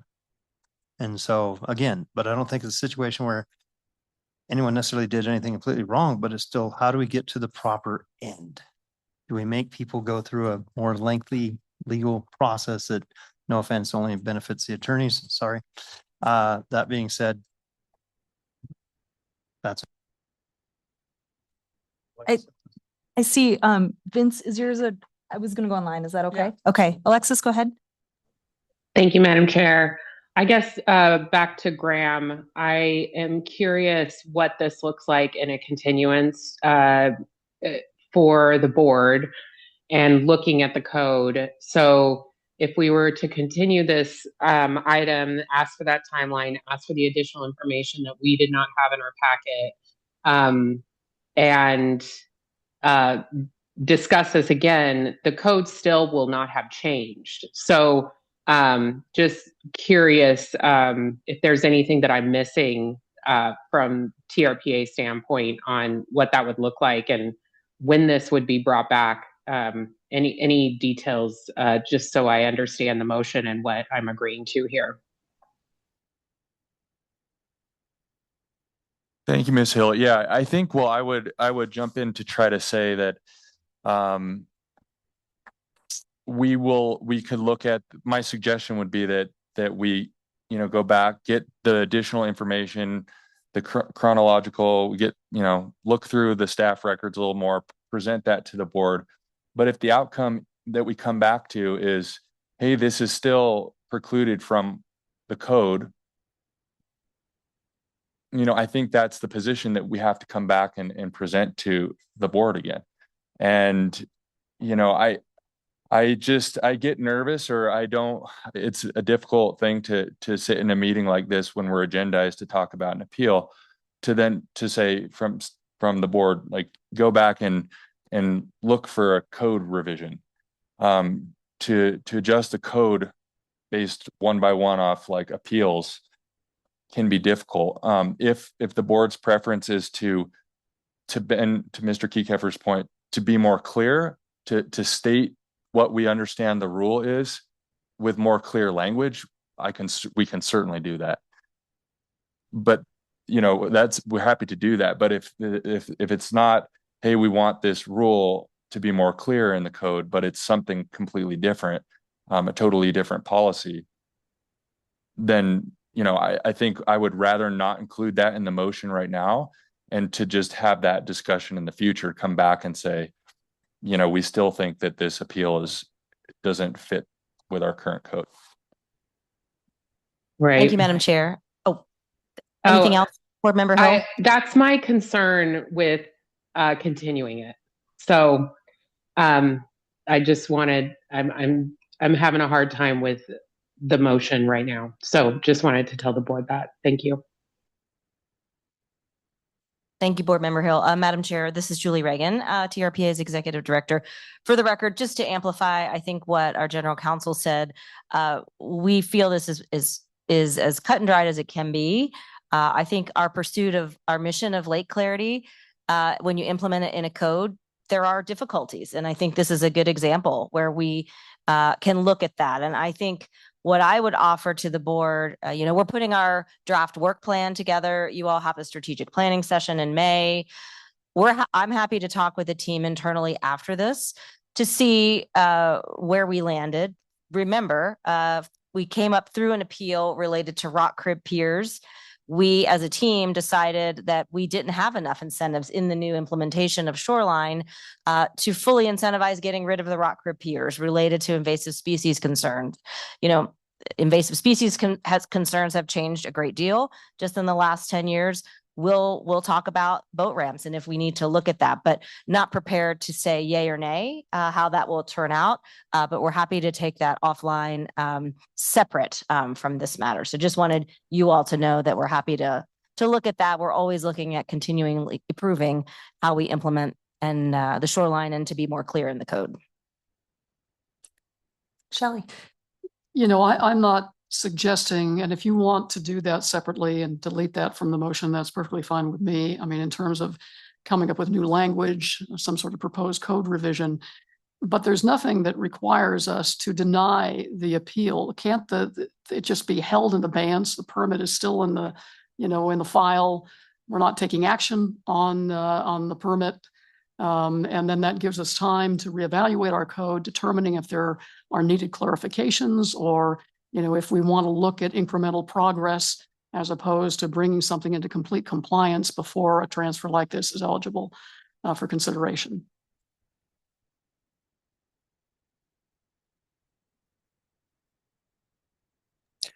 Hi, this is Cisco. I have a question. 1 second, Cisco. Okay. I'm gonna let Marcia answer Shelley's question, Okay, then thank you. I'll get right to you. Yep. Okay, so I think the suggestion was that if we hold it in abeyance, there may be some change to the code or some future action that could provide some relief to this appellant. Going back to the example that Julie just mentioned, which is, the Rock Crib Pier issue. It's not an easy thing to amend the code. And it sounds like a great idea to say, well, here's an applicant who's ended up in a sticky situation. And we feel like maybe maybe there's some way for us to tweak our code to make that better. I think in this situation, there were a lot of ideas about what each party wanted. One wanted to have this pier right that they could transfer to their parcel. And there were a lot of ideas, right? And ultimately, as Graham mentioned, with the shoreline plan, there are winners and losers. And because these scenic units are directly tied to our threshold attainment, which is, our mission under the compact, it's a really difficult thing to say, well, maybe we could loosen the code up a little bit and sort of relinquish some of our control and ability to bring those scenic units into attainment.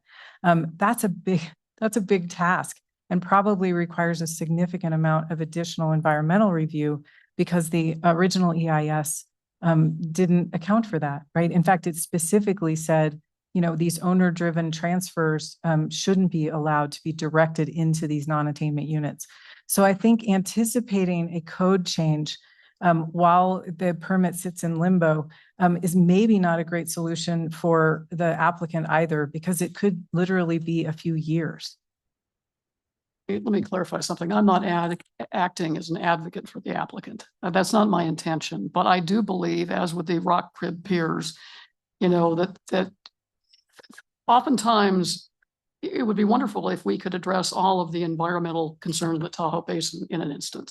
But obviously, we've been in existence for how many decades, and we still have work to do. I'm just looking at some way to achieve some incremental progress in the interim.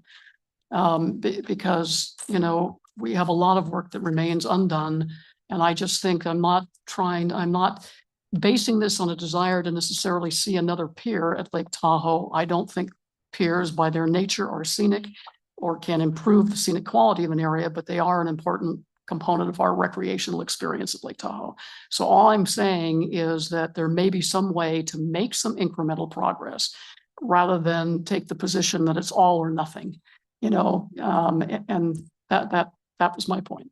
Yeah, and I understand that. And with respect to the sort of the removal of these boat ramps and the notion that maybe allowing transfers into non-attainment units will encourage folks who have a boat ramp to remove them, I don't think those two things are connected. If a boat ramp is removed, that is a very valuable pier right at that point, and it can be transferred to many, many places around the lake that are in attainment. So that pier right is extremely valuable, and I do think there's a big incentive for people to remove those boat ramps. And in this particular case, it just happened that they had sort of pre-arranged where they wanted that right to go. And as it turned out, that wasn't a parcel that was eligible to receive the right. So I think in terms of feeling like we're exchanging an environmental benefit, if we don't allow this, I still think that incentive is there to remove the boat ramps because they are left with this very valuable pier right. I'm going to go to Cisco and then Cindy. Cisco, please go ahead. Yeah, given all the information we learned during this hearing and the conversation, can the parties go back to the table and have a conversation and figure out a settlement given on the information? And then 2 is, because we are going to allow TRPA staff to come back with new information, is it only fair to allow the applicant to come back with new information too? And then 3rd point is, I didn't make this clarification. I need to make the disclosure. I did meet with the applicant, and I know we're supposed to make that disclosure, so I'm making it now. Thank you. So my apologies. I was so focused on the second question. I forgot the first one. I mean, given all the information the board has learned today about what was Oh, given, was not, can the parties go back to the table and have a conversation and potentially reach a settlement without the board having to take action on the appeal? So I would say no, unless we do something that is in direct contravention to the code. Right? So what we would have to do is make a determination that this project can move forward, even though it is strictly prohibited by the TRPA code. And I don't believe that that's a settlement that staff could enter into. So I don't think that there's room for a negotiated settlement at this point between staff and the applicant. As far as the additional information, I believe that's probably in the hands of the board at this point, because our rules do say that, you know, the time to submit evidence has passed. And if the board would like. I additional understand that, evidence- but there was information withheld from the board by staff. And that's a different predicament and a different No, legal no, argument. no, I don't think there's been any information that's been identified that was withheld by staff. Okay. I believe that was evidence I think what Shelley was asking for, it was from the appellant. That's Yes. the information that was introduced. Got it. Is Okay. that correct? Yeah. Yeah, and so if, again, that would be within the board's discretion, how they choose to accept additional evidence. Cindy. Yeah, I guess at the risk of making this more complicated, I guess I would just ask staff, are our maps not clear on where attainment and non-attainment areas are? Because I thought they were pretty clear from my past work, but honestly, I haven't tried to apply for anything in many years, so. Yeah, Brandy McMahon for the record. We have an online GIS map with all the GIS layers and it's very clear. And I guess following up on how much the appellant has invested in trying to pursue this option, should that not have been a simple checklist? I mean, can we either improve our processes, or should people that are used to applying for permits have red flagged and asked that specific question early on? Because I understand we can't get into emails without full applications, but typically you research those issues before you invest this kind of money. And that's where I'm confused a bit, because I think those maps are pretty clear. This is attainment, this is non-attainment. So Brandy McMahon for the record. So yeah, we have the online maps. The code is available online. We have internal checklists that we use. Those are not available to the public, but we do have internal checklists. I'm assuming the consultants have their own system for reviewing projects. We do offer, and I wanted to mention this earlier, we have a pre-application meeting, so you can, apply and, pay for our time to review an application or request, and we can meet with you or provide you a letter in writing before an applicant submits a full application. So that is available, and that was available at the time this project went forward. And as I understood it, that was taken advantage of by the owner. I don't know if the consultant was involved, but I don't see a record of that. I check that and I don't see a record. Well, of that again, the versus reason them. for potentially bringing this back and having all that information chronologically, I think would be important. So I support that concept.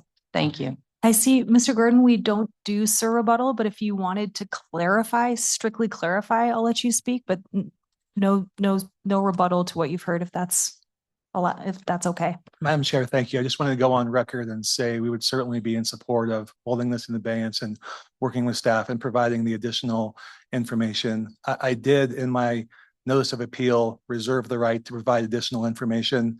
The deadline to submit my presentation was yesterday at noon, not earlier. So my apologies if you got the information late, but I just followed the protocol that I knew of it. But I'm happy to make sure I get all this information sooner, so you have it for the next go around. So thank you. Belinda.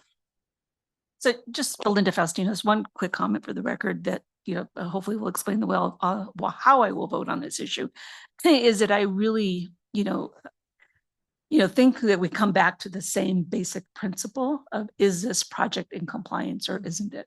And I don't think a delay is going to change that. To me, that doesn't, Director Reagan said very clearly that it is one of those black and white issues. And personally, I hate to put appellants and staff. This distracts from continuing the important work that we do on a day that staff does on a daily basis. And if I thought that there was a quote fix, then I would support additional time and scrutiny. But I just don't think we're going to end up there. So I just wanted on the record to be able to say that, just to explain my vote. Shelley? So can we, what I'm trying to avoid is, I mean, it's been stated that the appellant has spent a lot of money pursuing this, based on his understanding and his attorneys and his consultants' understanding of the process.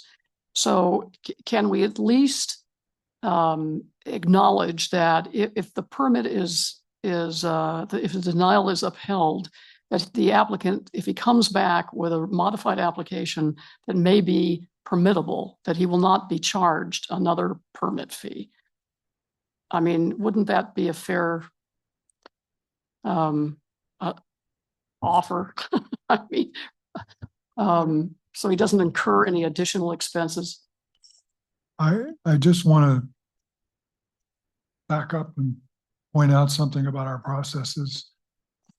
We spend a lot of time with applicants before there is the formal, is this a yes or no?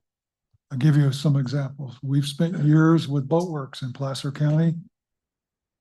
Yes, you could do this, but you find out there's groundwater. Oh, you find out that the groundwater is polluted by a plume from a gas station that's not there. Those things require iterations. Barton Hospital, right down the street, is a great example. They withheld themselves back for a year to do groundwater research. Now they're holding themselves back because they're working with Cleveland Clinic and they may want to redesign their project. So there are a lot of times, and you could pull up emails and make a case that, we committed to something that we really didn't commit to. And that's why we have the checklist and so forth that we do. And we will be coming forward to you in the next couple months with some artificial intelligence driven tools that applicants can use online so they can see that they really haven't met all the code. And so we do try not to do late hits. And I know late hits are costly, but there are times when it's not something we can avoid. And so I don't know that we'd want to set a precedent of, if you come back because you found out something in the process, that you get to go through the application without paying additional costs. Well, John, unless it's an oversight by TRPA. Well, yeah, that's. Anyway, I just wanted to give that context to the board. I see Brooke's hand is up.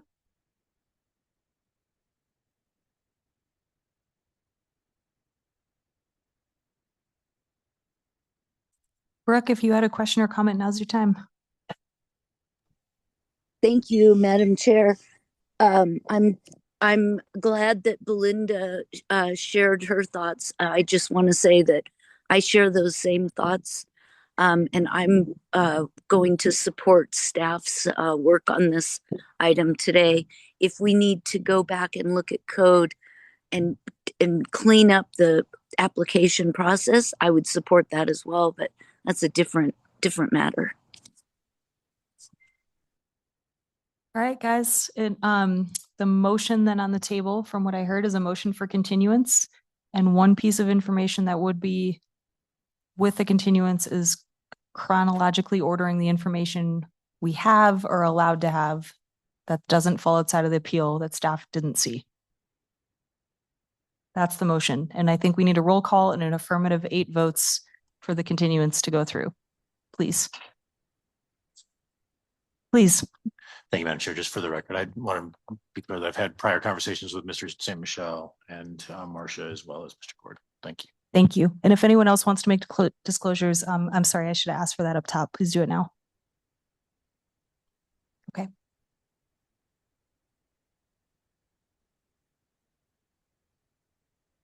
All right, Maria, I think we're looking for the roll. Ms. Aldine, Yes. Mr. Bass, Mr. Aguilar, Yes. Ms. Conrad Seda, No. Ms. Hill, No. Ms. Faustinos, No. Mr. Keycapper, Yes. Ms. Gustafson, Yes. Mr. Rice, Yes. Mr. Henigman, No. No. Mr. Settlemyre, Yes. Ms. Lane, No. Ms. Loomer, No. Ms. Williamson. No. Okay, we have 2, 4, so we have 6 yes and 1, 2, 3, 4, 5, 7 no's. So that motion fails. Did anyone want to make the motion, the original motion from staff to grant the appeal? Madam Chair, I move that we grant. Or sorry, Wes, that's not from staff. That was my very poorly explanation. To move to grant the appeal would be against staff's recommendation. Correct. This is Cisco. I second the motion. Okay. So now we have another, we have a motion to grant the appeal on the table. Could we please call the roll? Ms. Alding, Yes. Mr. Bass, Mr. Aguilar, Yes. Ms. Conrad Seda, No. Ms. Hill, No. Ms. Faustinos, No. Mr. Keycapper, Yes. Ms. Gustafson, No. Mr. Rice, Yes. Mr. Henigman, No. Mr. Settlemyre, Yes. Ms. Lane, No. Ms. Loomer, No. Ms. Williamson. No. Okay, we have 2 no's in Nevada, 5 yeses for Nevada, and 6 no's in California. So it did not pass. Okay. I Correct. think- Just yeah. Graham, say Michelle, for the record, the motion failed, just to clarify. Yep. So that is all that is on our agenda for this item. I will move us to our next agenda item 8, but I do want to do a quick check-in. It's 12:40. Can we take a lunch break until 1:15? Absolutely. My understanding is lunch is ready. Yes? Yes, let's take a. All right, we're off the record till 1:15. Guys, we're gonna go ahead and get started. Back on the record. Here we come. Back on. All right, agenda item 8, we're moving on to planning matters. 8A is Incline Village General Improvement District Beach House and Guard Shack Demolition and Rebuild Project, 967 Lakeshore Boulevard, Washoe County, Nevada, APN 1272801, TRPA file, ERSP 2025-1343. Information is on page 189 of our packets. And Brandy, could you please present? Yes, could you bring up my PowerPoint? Working on it. Okay, so I have Nick Exline, who's the project consultant with Exline and Company. He's representing the Incline Village General Improvement District. And online is supposed to be David Rigdon, IVGID's General Counsel, and Bree Waters, an IVGID engineer, if anyone has questions following my presentation. So once again, I'm Brandy McMahon. I'm a principal planner with the Tahoe Regional Planning Agency. Today I am presenting an application from the Incline Village General Improvement District, commonly referred to as IVGID. Go to the next slide. They're requesting approval of a project that includes the demolition of an existing beach house, which includes a concession and bathroom and 1 of 2 guard shacks, and then the construction of a new beach house, guard shack, bar, and covered bandstand. At Incline Beach, which is located at 967 Lakeshore Boulevard in Incline Village, Washoe County, Nevada. Next slide. So this is an approximately 14-acre lakefront property located in Incline Village. It's managed by Incline Village General Improvement District for Incline Village residents and their guests. Next slide. This is the guard shack proposed to be demolished. And then on the right is a picture. This is the lake facing side of the beach house proposed to be demolished. That is the concession side. And to the right is a bar structure proposed to be demolished. Next slide. This is a view of the beach house from Lakeshore Boulevard. At the back of the beach house is bathrooms. They're currently closed. They're currently using porta potties. Next slide. And this is the construction site. So off of Lakeshore Boulevard, there's the existing guard shack, and then you drive in and there's the beach house, which are proposed to be removed and replaced. Next slide. So at the top right, they're proposing the new guard shack. They're going to reconfigure the entrance to the incline beach, add some ADA accessible or their existing parking spaces, but they're just striping them and making some improvements for ADA accessibility. There'll be a new beach house constructed that will include a kitchen and then a breezeway and a bathroom. The existing beach house is very old, does not meet current public health and safety standards, so it needs to be replaced and modernized. They're proposing a bar in front of the restrooms, and then on the right, a 240 square foot covered bandstand. Next slide. Here's the beach house. Left side is the concession, right side is bathrooms with the bar in front. To the right's the bandstand, and then the guard shack. Next slide. They're using earth tone colors and materials, which is what is called for in the TRPA design guidelines and the Washoe County Area Plan design guidelines. Next slide. So TRPA did do a scenic review of the project because it is visible from the lake, and Incline Village is a designated recreation area. TRPA made a determination that there would be no scenic impacts because the proposed structures are 1 story. They're set back from the lake. They're below the forest canopy, and they're using earth tone colors and materials, so they'll blend nicely into the background. Next slide. So we did a comprehensive review of the project. With regards to noise, the music on the beach has been occurring for the past 15 years. We don't anticipate any impacts, but we did add a condition that music has to end by 10 p.m. every night. The project is occurring on high capability lands, class 6, which is suitable for development. Because there's an established service area for Incline residents and their guests. It's established per 1968 deed restriction. It was discussed this morning in public comment.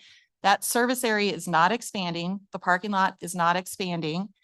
They are just replacing existing facilities, and the overall beach recreation, which is the primary use on the site, is not expanding. Therefore, staff made a determination that the proposed project would not increase or result in additional vehicle miles traveled, and it would not require people at one time or payouts or a development right required for new or expanded recreation facilities under the TRPA code.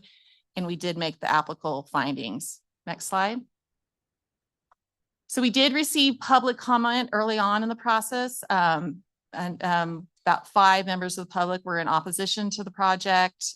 Design of the buildings was as concerned. But staff found that the project complies with TRPA's design standards and Washoe County Area Plan design standards. The cost of the project, which is an IBGID board issue, and then beach access. So that 1968 beach deed, it's not regulated by TRPA. We're not proposing any changes to that. So access is not being modified with this project. We did get a more recent comment letter. They were claiming we're processing this as a public service application. It's actually a recreation application. I just want to clarify that for the record. Next slide.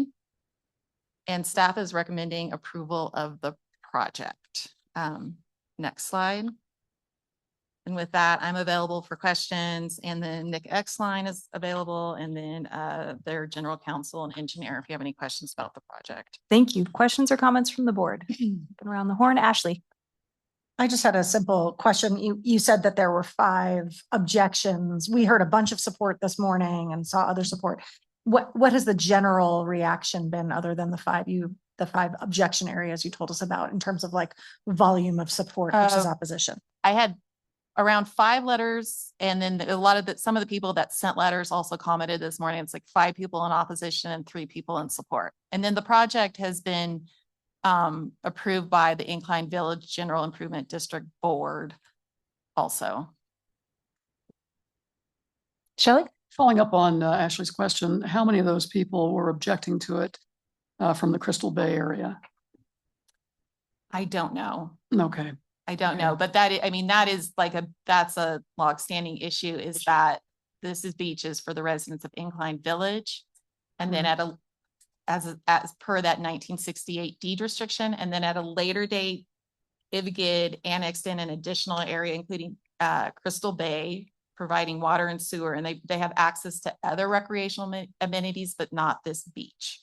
Okay. Well, and I know that's really out of our purview, but I was just curious because their opinion may be slightly colored. So.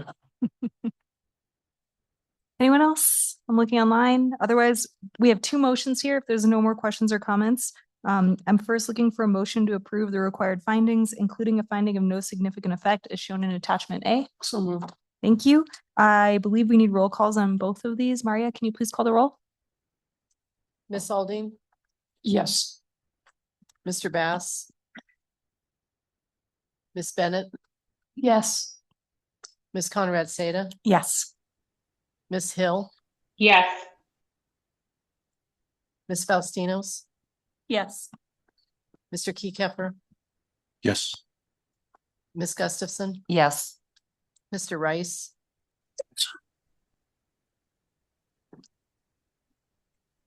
Mr. Rice, can you affirm your vote again, please? Yes. Thank you. Mr. Henigman, Yes. Mr. Settlemeyer, Yes. Ms. Lane, Yes. Ms. Loomer, Yes. Ms. Williamson. Yes. Madam Chair, that motion passes. Thank you. And then the second motion I'm looking for is to approve the proposed project subject to the conditions contained in the draft permit as shown in attachment B. So moved. Thank you. Can we please call the roll again? Ms. Aldine, Yes. Mr. Bass, Ms. Bennett, Yes. Ms. Conrad Seda, Yes. Ms. Hill, Yes. Ms. Faustinos, Yes. Mr. Keykefer, Yes. Ms. Gustafson, Yes. Mr. Rice, Yes. Mr. Henigman, Yes. Mr. Settlemeyer, Yes. Ms. Lane, Yes. Ms. Loomer, Yes. Ms. Williamson. Yes. Madam Chair, motion passes. Thank you. That moves us on to our next agenda item, which is agenda item 9, which is time for reports. Director Reagan, you're up first, and then our general counsel is next.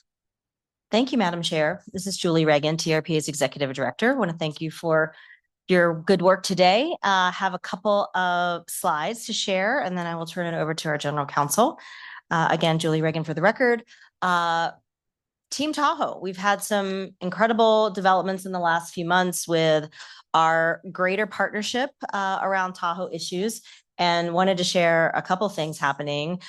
First of all, we have soft launched a new website that works as a landing page for the Environmental Improvement Program. And the EIP committee was briefed. Board Member Faustinos was very engaged in this project over the last well over a year. We've been working with the 80+ partners of the EIP to get something that unifies the EIP in a visually compelling way. We rolled that out at the summit. And now we have a new landing page, which is a soft launch. So if you want to take a look, restoreTahoe.org. You can Google it under Restore Tahoe EIP. We will be doing a big rollout of that website, but it's in the test phase now as we work out some of the kinks. But a big thank you to our communications team, Sarah Underhill, Devin Middlebrook, and the Communications and Funding Committee under the EIP have been working for months and months and months. So it's a great platform that all of our partners can use to tear off of for all the various incredible restoration projects that are happening around the lake. We also use that Team Tahoe banner when we go to places like Washington, D.C., which we just did last week. And so you can see in the picture, our visit happened to coincide with Senators Cortez Masto and Senator Rosen's Battleborn breakfast. When people are in town once a month, they get together, bring folks into a Senate room, have coffee and donuts, and talk about issues relating to Nevada. It's great to see a lot of familiar faces that might be in town in Washington. And so this was our delegation that was really diverse, with the people that we've often gone to DC with over the years, but notably Chairman Cyril Smokey and Lydell Wyatt of the Washoe Tribe, business representatives, North Shore, South Shore, Nevada, California, nonprofit, government partners like the Tahoe Transportation District. We had the board chair and the executive director of TTD with us. So we were all on Capitol Hill. We were also having meetings with the U.S. Forest Service at headquarters, US DOT, House and Senate delegation, and continue to get great feedback from our delegation around things looking at Santini Burton modernization. We are working on fiscal 27 appropriations requests. We submitted our official priority list to Congress, which is due March 15th under the Lake Tahoe Restoration Act. The Federal Highway Surface Transportation Bill is being drafted. So we met with key committee staff and transportation representatives on various committees in Congress. And then we also have every 2 years the WRDA bill, the Water Resources Development Act, which is, as you recall from previous reports, for the first time, we got $6 million appropriated for a pilot program for aquatic invasive species that affects high alpine lakes, which the way we drafted that, it pretty much is for Lake Tahoe. Without saying the words Lake Tahoe in the law, there is a handful of other lakes that maybe would apply. None of them have applied for the funds that we're aware of. So we are trying to figure out the mechanism for getting that money deployed to help us fight the new threat of golden mussels and other aquatic invasive species issues. So we were talking through a lot of those issues in our annual request for appropriations under the WRDA bill. So really great show of our partnership and our collaboration. It was a great opportunity for us to work together as partners. And for those of you who have gone on previous trips, appreciate it. And we try to do the big group every spring. So meanwhile, we still have our 2 states actively engaged in various meetings and activities. The Nevada Legislative Oversight Committee, we've had 2 meetings, had a meeting in February of that committee in this interim session in Nevada, was on fire, emergency evacuations, and forest health. Very well attended, right here in this room till about 6 or 7 on a Friday night. So that committee has a lot of stamina, and I'm applauding them. And the next meeting on April 10th is shaping up to be another long meeting, but great participation from the community and all of you that have supported those. Appreciate it. And then yesterday in California, we had a subset of Team Tahoe in the Capitol, and I do want to thank Alex Loomer, who's online, for attending various meetings with California partners that were making rounds in the state Capitol as well. So just a lot of activity that Devin Middlebrook from our staff is coordinating with the broader Team Tahoe partners. So just wanted to keep you apprised of some of those. And then just a couple other items to note. You took action on our forest health standards for threshold updates last month. Thank you. Very thoughtful participation from you on that. We are pivoting right into the recreation threshold update and looking at what are the other suite of updates that we want to make in thresholds. And a lot of work is underway. But for the recreation threshold update, we've identified the need for better recreation inventory in assessing how sustainable are some of our public lands, places like Forest Service beaches, Sand Harbor State Park, Emerald Bay, Vikings Home at California State Parks, and conservancy facilities. And I wanted to thank the states of California and Nevada who have just awarded TRPA some grants to further that work, which will inform our threshold update. Because I feel like one of the secret sauces and the ingredients for success of the forest health and water quality updates were that we had the data that you needed to make good decisions, and we had that looked at by the Science Council, and we want to replicate that with the recreation threshold update, which will be poised to be of great interest, to the community, shall we say, a bit of an understatement. So wanted to thank the states for awarding us 2 grants just in the last month, and let you know work is actively underway. We have had some staffing changes. I alluded to that earlier. Tiffany Good has been with the agency well over a decade, and we gave her a send off. Tiffany, during COVID, had moved to Sacramento already. We almost lost her a couple years ago. She gave us a couple additional years, but decided to really commit to Sacramento with her significant other. So we miss her already, but certainly thank her for her long-standing service. And as you saw, Julie Roll is stepping up in the planning and permitting department. Justin Lanoff is one of our inspectors. Justin's going to graduate school. I don't know that he was selected yet between Columbia or Northwestern. He's a good Chicago guy, so he's probably going home, but deciding what he wants to do for a master's in sustainability, and was happy to write him a letter of recommendation for that. So we will send him off, and we're actively recruiting for a new inspector, but we wish both of them well. And then it's official. Mr. Hester gave me his announcement of retirement in September. So we will be actively recruiting for a chief planning officer, deputy director. So please, once we get that announcement out, the job description is being finalized. We'll send that out to the board because we know all of you have very important networks of folks that we want to reach out to. And so please feel free to forward that around, and I'll make sure that you have that in your inbox. And then it's intern season. So we'll be hiring interns again. And we have a great tradition of having stellar talent that comes in the door as an intern that turns into a permanent position at TRPA. And so these are the different departments that we're looking for interns to hire for the summer season. And that is posted up on the About TRPA employment page of our website. So we're excited to welcome them and help them in their journeys to a successful career. And I think I have one last slide, what's coming up. April 10th, I mentioned, is the next Nevada Legislative Oversight Committee, and the topic is sustainable recreation, destination stewardship, tourism, and also transportation. So that will be right here in this room. In terms of our board agenda, we have the EIP committee coming up and transportation, pretty weighty agendas for those committees. And then in May, we'll be bringing you back an update on the new reporting and accountability department update, which is Ken Caseman's team that's looking to build out a new dashboard for better compliance tracking big permit conditions like the event center, like Homewood, to make sure that we are streamlining that and making it less cumbersome, onerous, and easier for us to track to hold those applications and project applicants, to the terms of their permit conditions. And then again, want to make sure you have May on your calendar for our regular board meeting on Wednesday, and then our strategic planning session on Thursday. It will be at Grand Labakan. We have confirmed the location. So Cindy's already giving us recommendations for dinner, and appreciate that. And we're going to crash.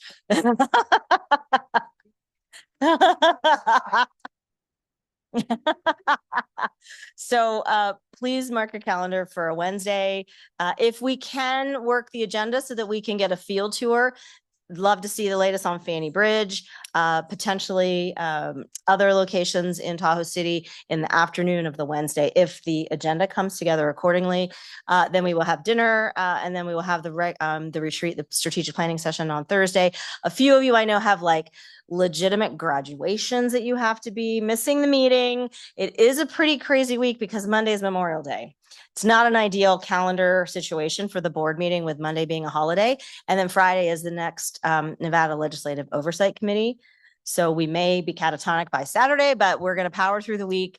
But please mark your calendars. It's a really important opportunity for us as a board, us as staff, to sit with you and think about the vision for the next year and in the coming years as well. I wanted just then, before I pass this over to our general counsel, 2 other items just to draw your attention to that you voted on consent. Didn't get any fanfare, but the Lake Tahoe Unified School District is moving forward with their bond investments. The community voted in a ballot initiative to fund school bond funding for a complete renovation of many tired, old, rundown buildings as part of the school district. So exciting. Tahoe Valley Elementary was one of the projects that you voted for. And I just want you to know how much it means to the community on the South Shore to upgrade these facilities, because we have a lot of, as a lot of school districts do, a lot of old rundown facilities. So congratulations on that. And then the Caltrans Meeks Bay Bridge, I appreciated Board Member Lane's comments around that, and we're going to follow up on those items, but also wanted to take you back to your field tour at Meeks Bay and to remind you of just how special that restoration is, and to let you know that when we were in Washington, D.C., Chairman Smokey was reporting out to the delegation how active the tribe has been in, getting into more cultural indigenous burning practices on that. They've already done forest thinning, there's meadow restoration, and this bridge is one part of that. So just kind of connecting the dots of previous actions that you've taken to vote forward, that Meeks Bay project. And then after the board meeting, I'm sure Director Settlemeyer will be happy to give you an update, but he has some career changes, which requires that this is his last board meeting, but he has agreed to come back at a future meeting where we can properly roast and recognize him. So just wanted to say what an honor it's been to have you on our governing board and how grateful we are to your service. And with that, I will conclude my report. Thank you, Madam Chair. All right, my turn. Okay, just some very quick notes on our 4 active cases. The Kent Bryan, the man who's on his quest really to get a buoy for a non-littoral parcel. That case, we are briefing summary judgment motions. We hope to have that case fully submitted to the court here by early summer, hopefully, or midsummer. Mr. Flaherty's lawsuit against the agency for approval of the Washoe Tahoe area plan amendments, very early stages, and we are working with him on a briefing schedule and look forward to putting forth our arguments in that case. And then the unpermitted boat rental concessions that we continue to deal with, we have now fully served all of the parties, and the last party that was served did answer. So unlike in a previous version of this litigation where we moved for a default judgment, we have an answer here, and we are getting closer and closer to the boating season. So we'll see if our efforts are a deterrent, but they have maintained that they are not doing this for commercial purposes, but we will continue to document and put forth our evidence there, especially if we see that activity happening again in the coming months. And then the Eisenstecken case, the longstanding Eisenstecken matter, which involved the cell tower on Ski Run Boulevard here in South Lake. We have continued to have productive settlement discussions. Director Reagan has been very closely involved with that. And the plaintiffs have agreed to a proposal, and I will be bringing that to the legal committee in closed session next month. And then we can go from there depending on how the legal committee feels. Thank you. Questions or comments? Anyone on those reports? Okay. Not seeing any online either. Next up is governing board member reports. Any members of the governing body have anything to report? I do, Madam Chair. Please go ahead. Thank you. This is Cindy Gustafson. Couple items. One is we have named Clayton Cook our new Placer County Council. I know that Graham has worked with him and sat in a meeting with him. Karen is retiring, and so we're looking forward to having Clayton run our county council's office. And secondly, Dollar Creek Housing, a project we've been working on for quite a long time. We are hosting a public meeting April 2nd, 5:30 to 7:30 at North Tahoe High School to provide the public opportunity to weigh in on the new design and the project. And then because of earlier public comment and because of quite a bit of public comment in our communities relative to Liberty Energy in our area, they are coming to the city council meeting on April 21st here at South Lake Tahoe. We are also working with them on doing a virtual town hall for North Shore to also allow them to dispel some of the rumors and hysteria that are going on around the community with headlines like no power at the elementary school starting next year, that sort of thing that is being circulated. So there is a process that they go through, as that we all know, but it's important for us to give them opportunities to vet that publicly and to answer people's questions. So just wanted to report that as well. Thank you. Thank you, Cindy. Vince. Thanks. I just want to give the board a heads up of some stuff that we went through this morning at RPC, which is the TED. I love that name. It's the El Dorado County area plan. They are creating an area plan for the entire unincorporated part of the county, whereas right now they only have an area plan for Myers.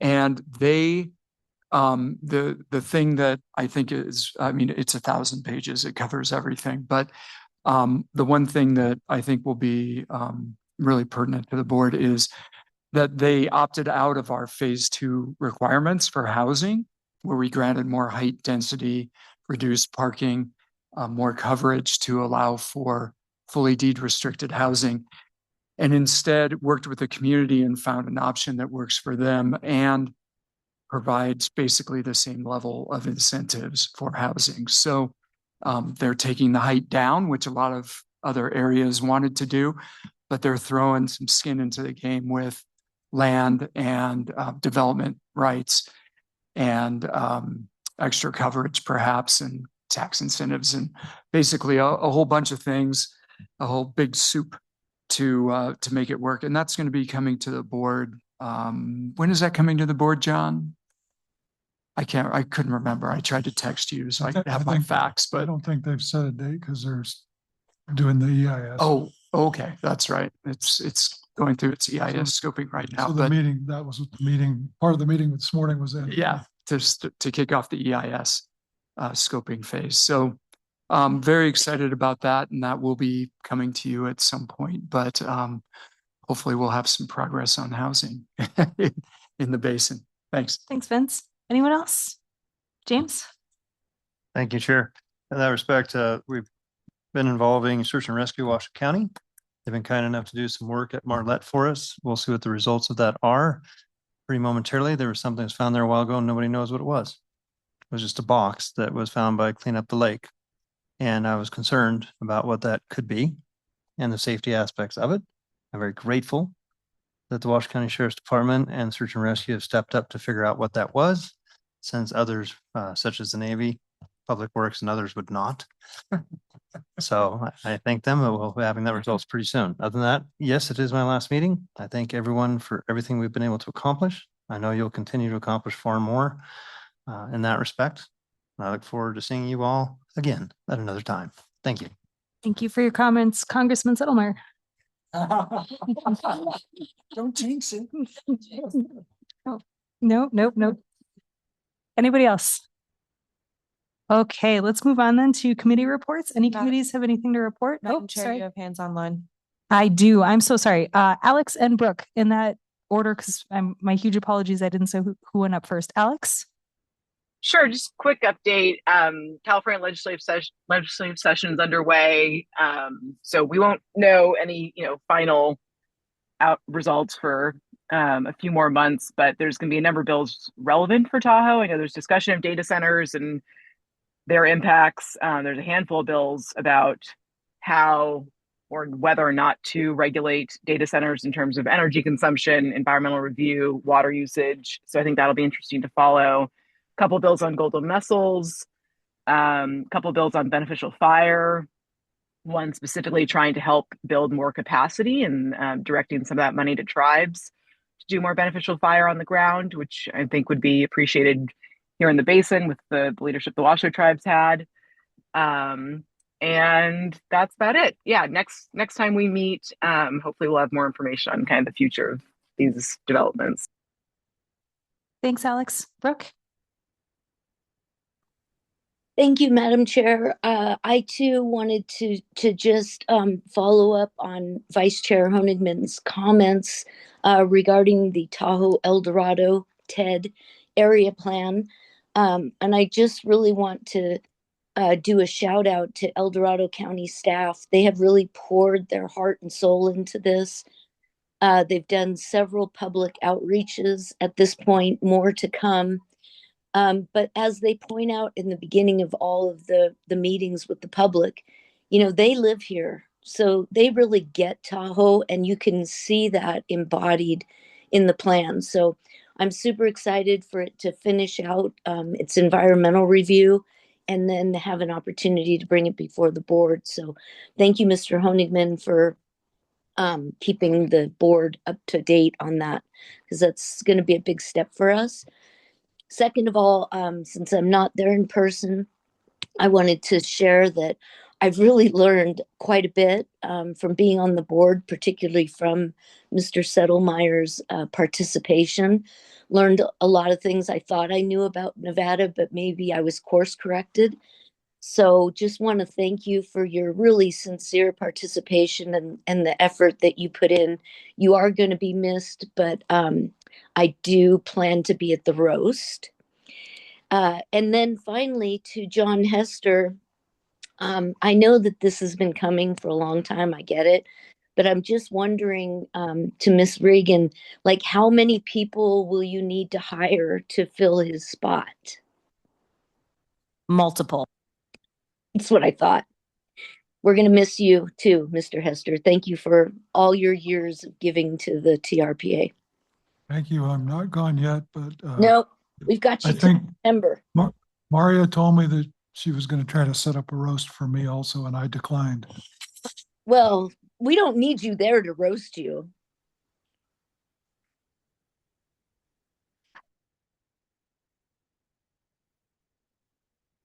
Thanks, Brooke. Anybody else? Okay, and then committees, did we have any committee reports?